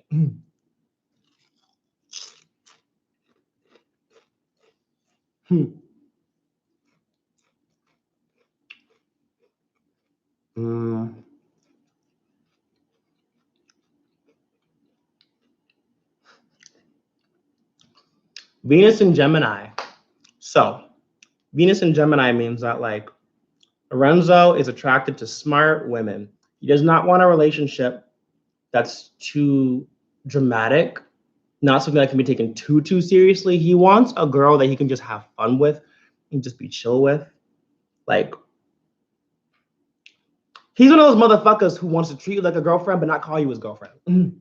That's Lorenzo's ass. But because Gemini Venus is somebody who is more playful, someone who that's short-term journey, someone who likes to be stimulated up here. So Lorenzo needs a girl that will. I don't know. A lot of guys say that they want a girl that won't talk, but he needs a girl that can talk. That's what he needs because that's the only way it's going to keep him going. Because Lorenzo can talk and talk and talk and talk and talk and talk and talk and talk and talk. Like I'm sure there have been times when Melvin was like, "Why am I still here, Lorenzo? Let me go. I'm tired."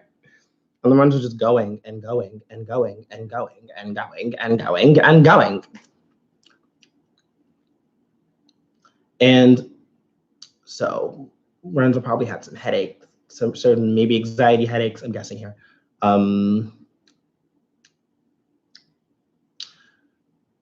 Your chart doesn't say you a hoe.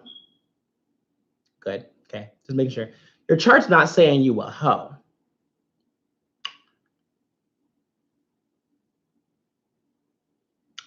But if you decided to be a hoe, it would be your calling. Because like Mars is in Aries. I'm not saying you're a whore.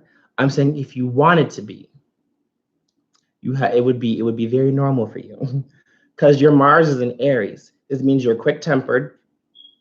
You do get bored easily. You're not the best at being consistent. Like consistency can be an issue for you because you want to. You know that you're aware of consistency. You're aware that you need it, but sometimes you just get bored. Having a Mars in Aries implies that sex for you is like a rabbit. So like if Lorenzo truly wanted to be a whore, you guys, Lorenzo would have like 5 baby mamas by now. Like I think what keeps Lorenzo chill is that Taurus part of his chart. Because he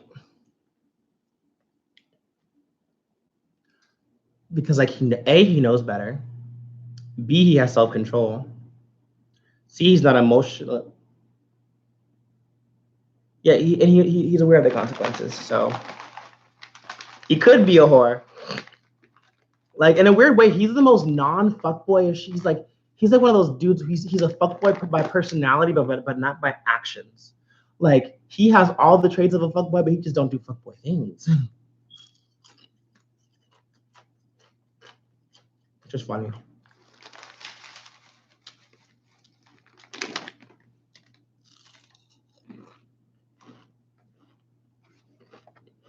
I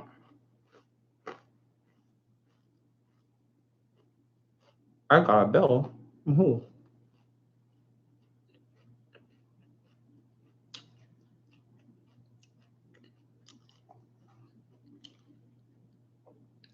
Because like there are times where I'd be talking to Lorenzo, and I'm like waiting for him to say, "I hit it and quit it," or "I ditched her," or "I did this, that, and the third." But he never does that, and it always baffles me because I'm just like, he's actually a good person. Oh wow! Like in that situation with that human, who I will not mention on this live because that was a while ago. I don't want to revive that too much. But we're both mutuals with her, Lorenzo, and y'all were like talking ish to an extent. Like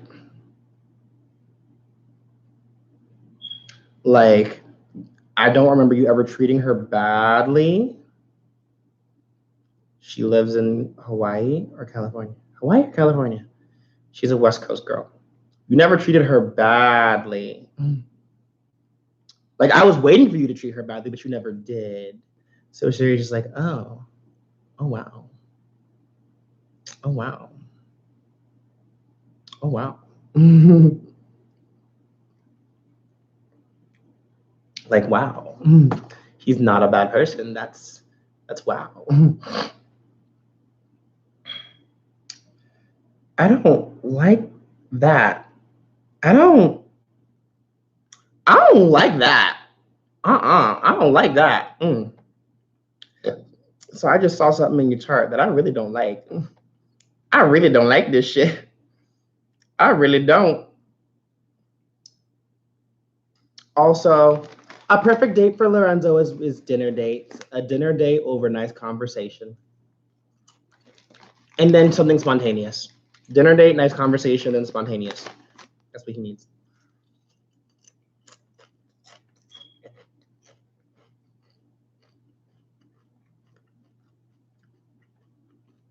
It's very weird because when I'm looking at everything, it's literally like all this energy you have gets contained by that Taurus part of you. Like, so whenever Lorenzo goes, it's like whenever Lorenzo goes on a date, it's like the girl's sitting at a door, and behind that door is hellfire and brimstone. And he's just waiting for her to unlock. She has the key. He's just waiting. He's not going to tell her how to use it. He's just going to sit there and wait to see if she unlocks it. Like, chat over some Chipotle. Oh my God, I love Chipotle. Chipotle is my life. Also, he has the same education problems as me. Lorenzo don't like big words. But I mean, like, because I have the same placement. Because his Jupiter, his education planet is in Capricorn. It's not that he's stupid. It's that like certain things he processes information. He's simplified. Like Lorenzo likes to simplify a lot of the stuff he hears. Like you can't be using a bunch of big words with him like that because I'm the same way. Like like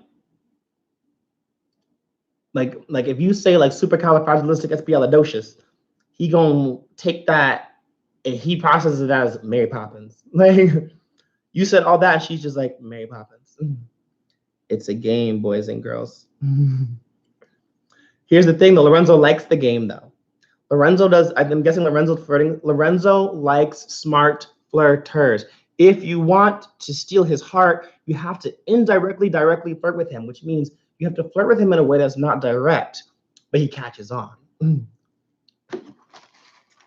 Like, for example, if you like, if you were like, say I was a girl, I'm not, and me and Lorenzo were on a date, not gonna happen. I'd be like, I like guys who stand girls' generation. That's one example. That's an example of like directly flirting. Like it's obvious that he likes girls' generation. And if she says, I like guys like girls' generation, that's literally she's saying like, oh, I like you. Stuff like that. It can go deeper than that. It can go hella deep. Hella deep. You know, it's funny.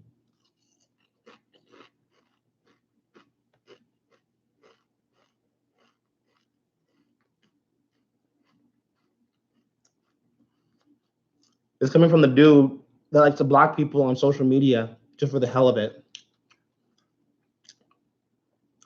All thing that JB's saying here, y'all, is that he can dish it, but he can't take it. He likes doing all that shit, but he don't like it being done to him. He can do it to you, but you can't do it to him. That's what JB's telling us right now. He basically saying he's a little bitch.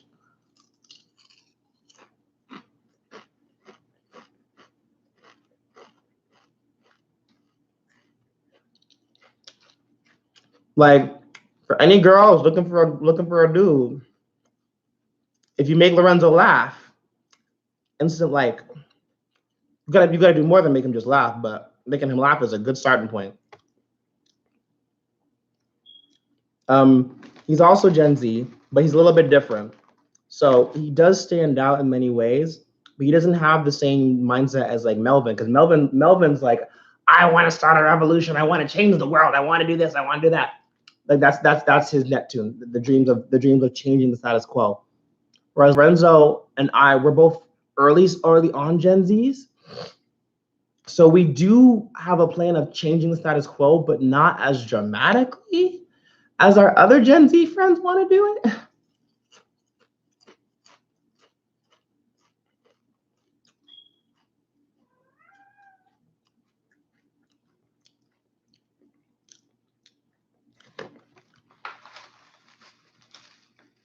She was too straightforward.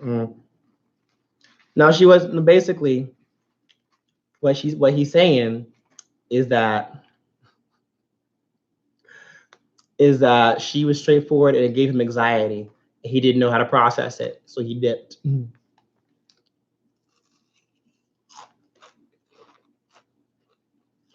Because he's not used to women being that upfront with him.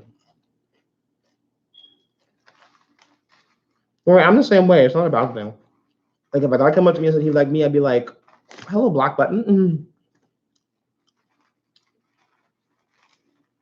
Like that should be scary. That should terrifying.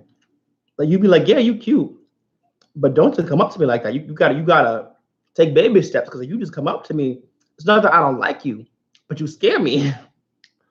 You didn't do nothing. You just scared me, and I can't be that way.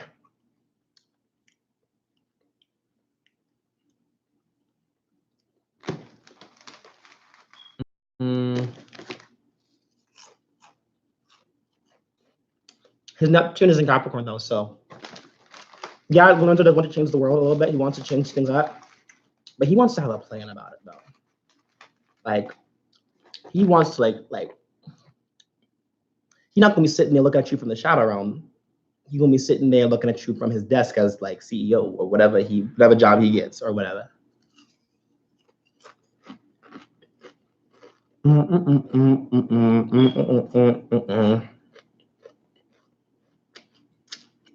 Also Pluto and Sag. So like I said with Melvin, journeys, exploring new people, different people. More so you than Melvin, Lorenzo. You probably will not. Lorenzo, you will probably not date another Filipino girl or another Asian girl, Eastern Asian specifically. Like the way you are, Lorenzo, you would be better off dating someone who's not the same ethnicity as you, because then y'all can play that game a bit better.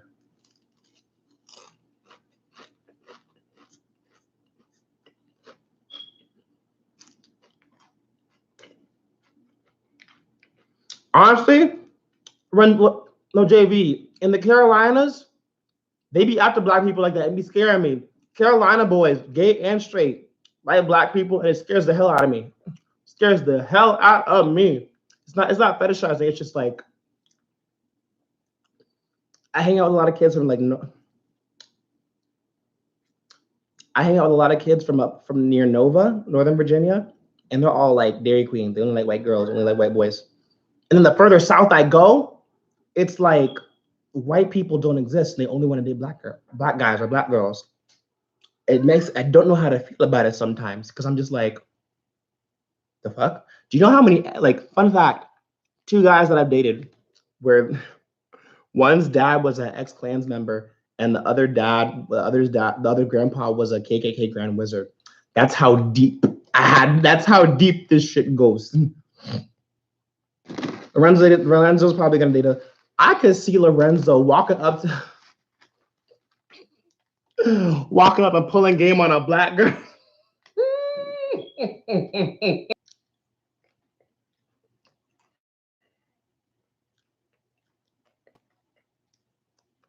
Sorry, it lagged for a little bit. Oh, you're doing that now? What her name is, son? What her name is? What her name is?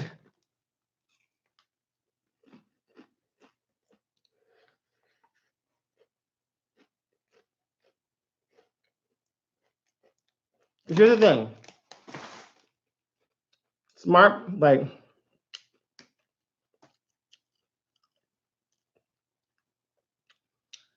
you don't release your secrets, but I'm reading your entire chart on live stream. I'm reading the part of your chart says that when it comes. No, I'm not gonna say that on here. Never mind. I'm not gonna say that on here. Mimi, do you want to fight? We can fight, Cat. We can fight, Cat.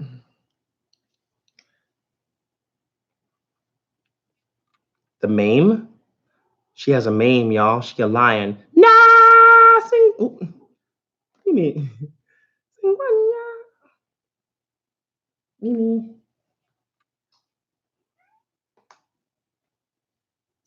She has a mame, y'all. Nah, singwanya, babagichi, baba. Sorry, I had to do that. Anyways.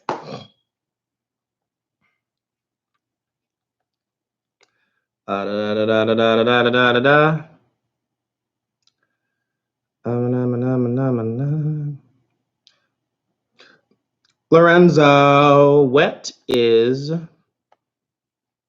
Hold on, let me see this.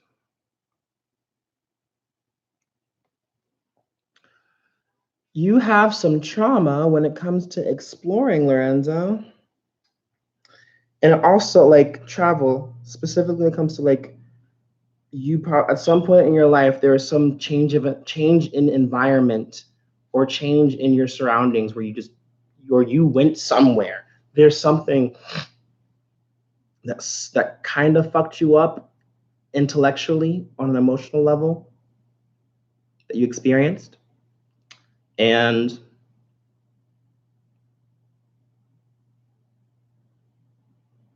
his chart also says that Lorenzo has a lot of sexual secrets that he's probably not going to say out loud. Like the Taurus part is literally, there's so many things, like this chart is saying that there's a lot of things aside from her name that Lorenzo has not said that he's like filtering out. One is probably that he finishes fast. That's just what the chart says.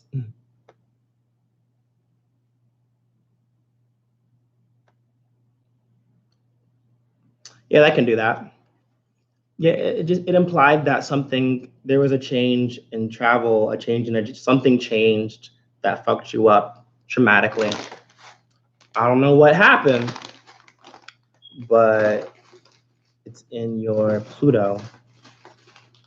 So something died and came back, like something died.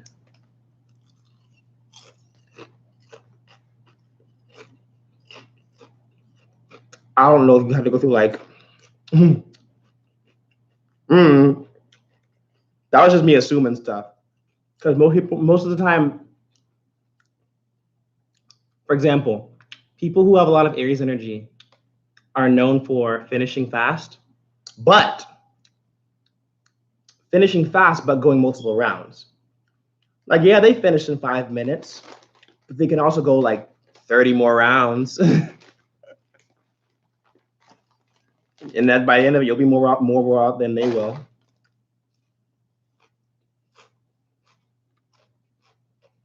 That's what I meant when I said like rabbits. Ooh, Aries are like rabbits.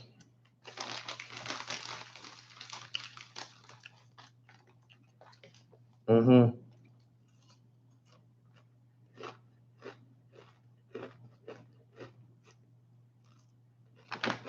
Mm-hmm. Sure, Steven. But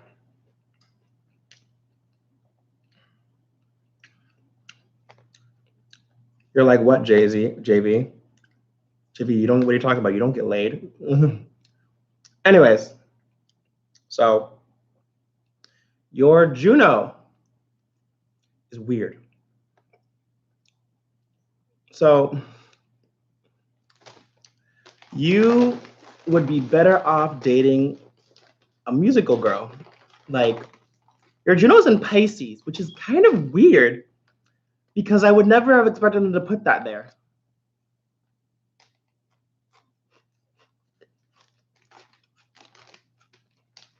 And I'm kind of confused because, like I said, Juno is your soulmate planet. It means your soulmate is a girl that is really into music. Like, someone who's deep into her music shit. Someone who is very like, I've been with the same girl for over a year now. I don't know what you're talking about, Jay. But Lorenzo, your ideal girlfriend has to be like, she has to have the same music taste as you. Basically, like if you find a girl that likes K-pop, find a girl that likes hip hop, find a girl that likes Tamar Braxton. I don't know. Date a black girl that likes K-pop because not a date a Latina girl that likes K-pop. Like someone of an opposite ethnicity that's into the same cults, that's into the same stuff as you, basically. Like it's anything but country. Anything but country.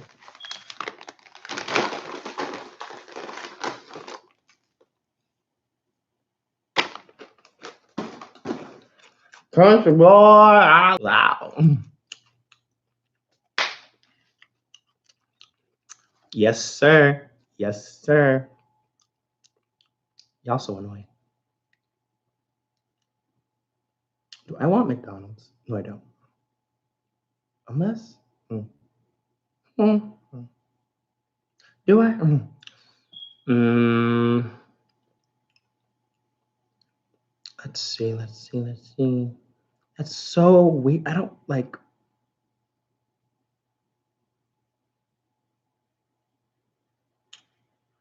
Oh. Okay, I see it now. Yeah, Lorenzo, you're definitely better off getting, yeah, because a Pisces is the girl. Pisces is the energy, like that's the sign that daydreams. That's the sign that they're very watery.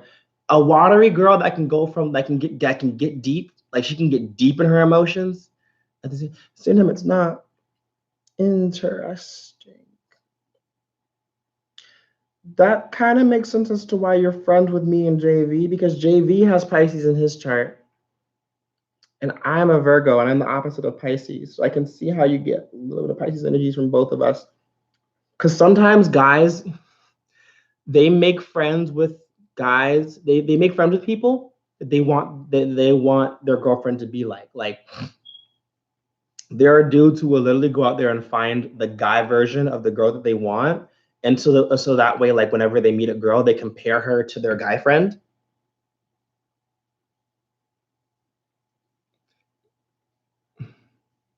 No, you're missing. No, you're no. Like for example, like there are guys who can literally talk to their girlfriends like they're homies. Like there are people who like Lorenzo cannot date someone that he cannot bond with into like friendship wise. Like and no, because Melvin and JV, you're saying pause. No, that's why I'm explaining. Like yeah. Oh no, I can't say. I was about to roast JV for filth. I'm not gonna do you like that, JV. Ooh. I have some mean shit in my head. I'm not gonna say that. um, like, like I was like, there's like I was scrolling through TikTok, and this one dude was like, "This is my Like, this is my best friend of 5 years. And then he turns to his best friend's girlfriend, and his girlfriend literally looks like his twin sister. Like, that was terrifying. Like, she looked like a girl. Like, she looked like a butch lesbian, but she was straight and she looked like him. That's how terrifying it was. Like, he literally found the girl version of his best friend and married her. So it's just like, wow.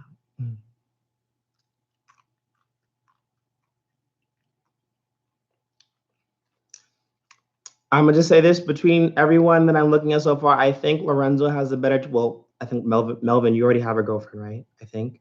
Wait, never mind. Both of y'all already have a girlfriend. Let me rephrase. The one who will probably get married first or have the best wedding is Lorenzo. Like, I want to go to Lorenzo's wedding because that wedding about to be hype as fuck.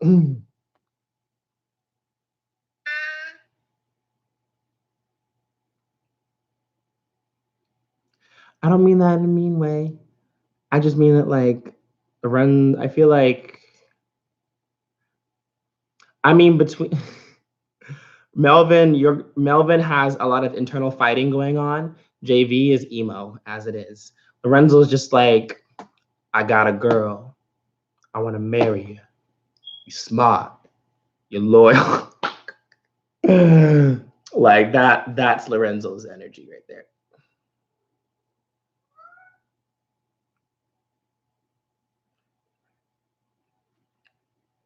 A bit more in tune, I would say. Like, that Taurus part of him keeps a lot of the shit that would get him dumped at bay. When a nigga smoke a blunt and don't brush his teeth and don't drink nothing to knock the smoke off his tongue, would he want to get up in your face and talk to you with a significant amount of H words? Hey, Miss Hilarious, how you doing? Or when you say something funny so they get real close up on you and laugh in your face. Boy, what the fuck? And you thinking to yourself, how does he not smell this? If I can smell it, I know you can taste it. Sorry, I hit play on something. My wedding song is going to be Wedding Dress because Taeyang is Asian Omari.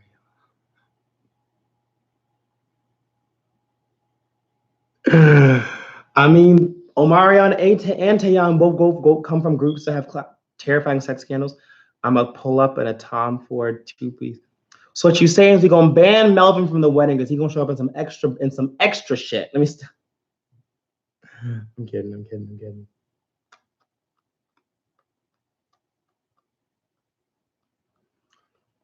I think that's everything so far.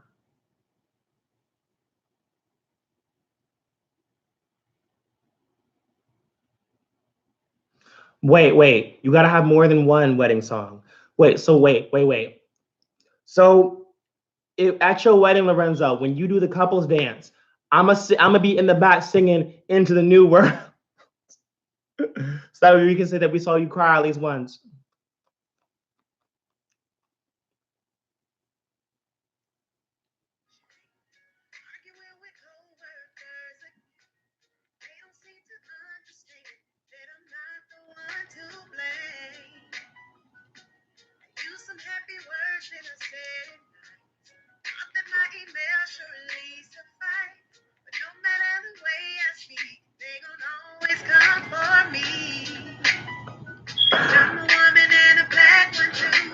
That's such a mood. Everything I say is misconstrued.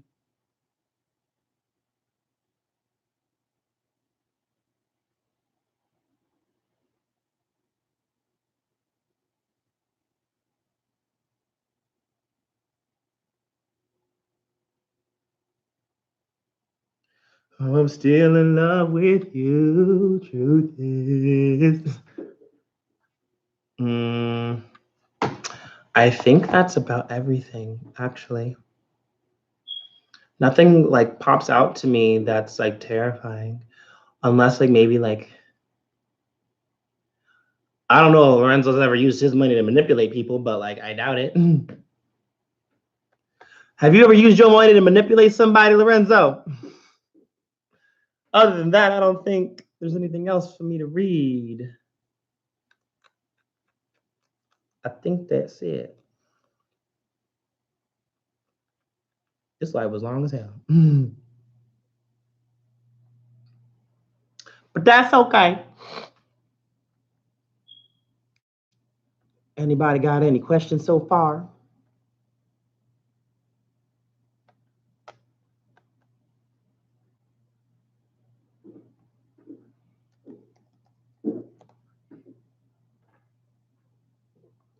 What are his nodes?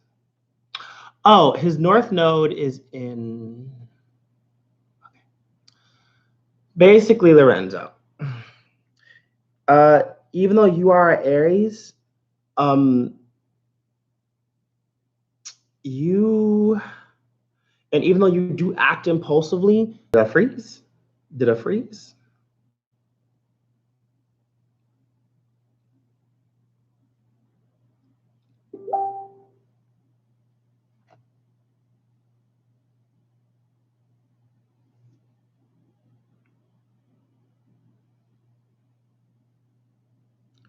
The fuck? Okay. Someone just messaged me and I'm just like, why? Okay. So,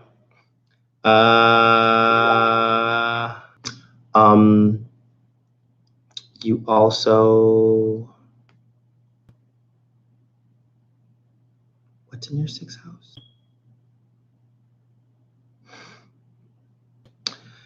You need to be mindful about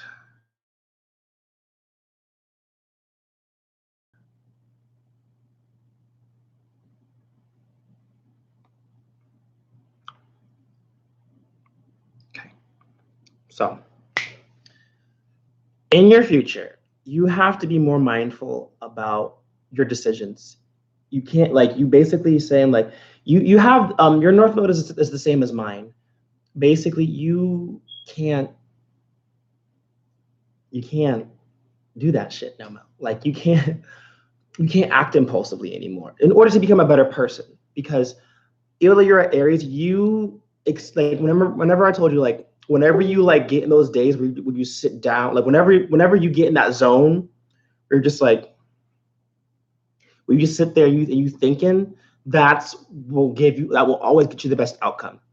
Because if you act impulsively, it will not turn out well for you. Like your instincts are your instincts, but they don't, for these big important decisions in your life, it's not good to act instinctively because you can get yourself in a situation where you regret your decision.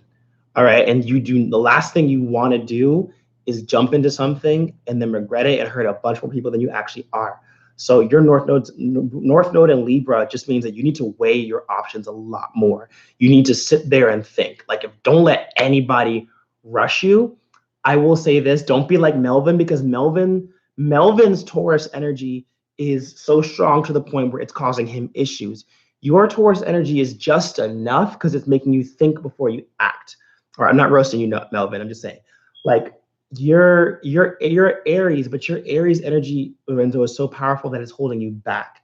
All right. Libra is the opposite to Aries. So it also says you need to be more wary of what you eat, because a weak point for you health-wise is what was it? A weak point for you health-wise is the nervous system and your intestines. So the way what you're eating and your anxiety. All right. Because a lot of the zodiac stuff, like each zodiac represents a body part. All right. So Aries is the head. So and for your sixth house, which is the house of health, it's in Virgo, and Virgo represents the nervous system and the intestines. So you really got to start thinking about what is the minute your life gets better. All right.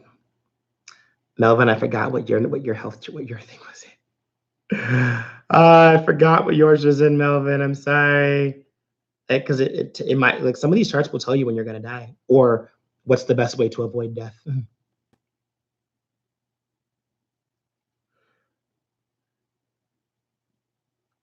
It says jobs in the paramedic field suits you best, Lorenzo. That's funny.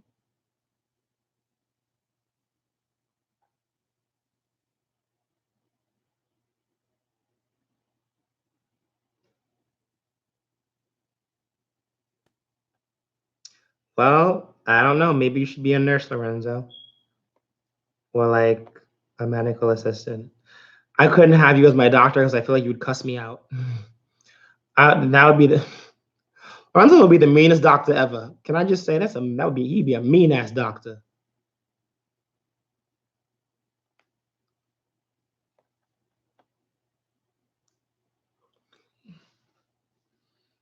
Oh.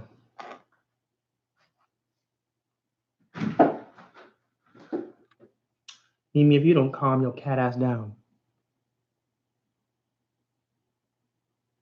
But yeah, I think that's everything. I think. A second house. And Melvin, your 6 houses in Virgo, Libra, Scorpio, Sag. Melvin, your 6th house is either in Sag. Wait, hold on. Leo,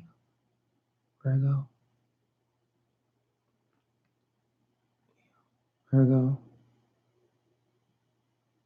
Libra, Scorpio.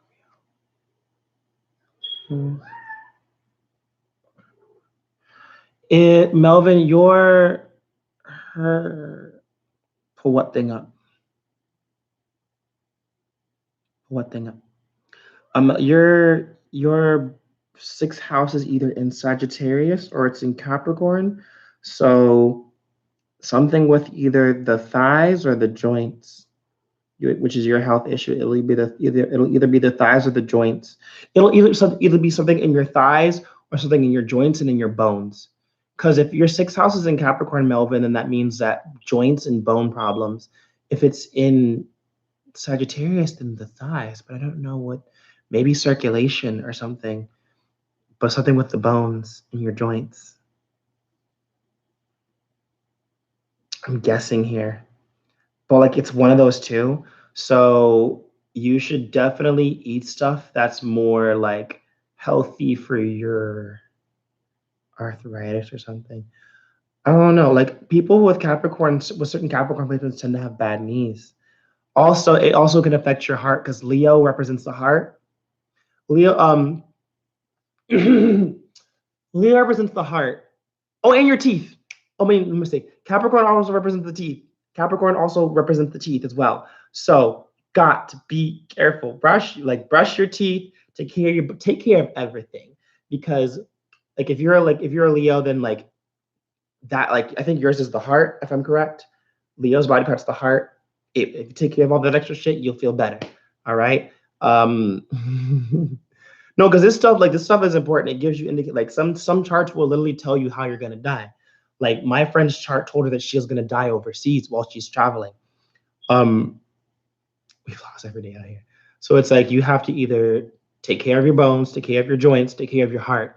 Lorenzo, watch what you eat and go see someone about your anxiety, Lorenzo, because it says it suggests that you have anxiety issues. But yeah, when you take care of all those, you should be good.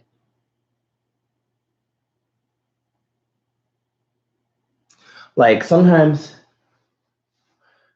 like people like, oh man, like if you're like your sign can be an indication of stuff you need to work on. Like I met this one girl who had Aries energy, and like Aries, and I was like, and I said Aries represents the head, so you might have either a mental health issues or a brain issue or like a brain tumor or something. So like I don't know, like certain signs can give you an indication about your health. So be mindful of that. Oh, so now you want to fucking break, you fucking whore. Fucking worthless piece of shit, you.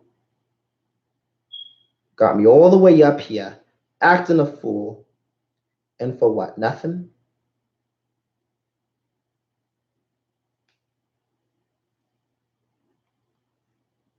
Everyone. All right.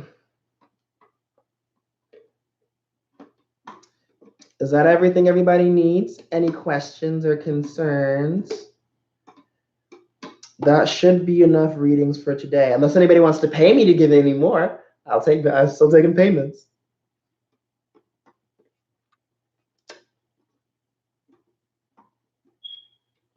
You're welcome, Melvin.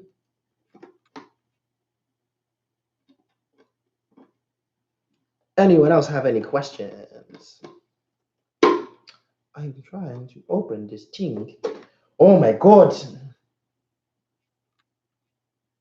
Anyone else?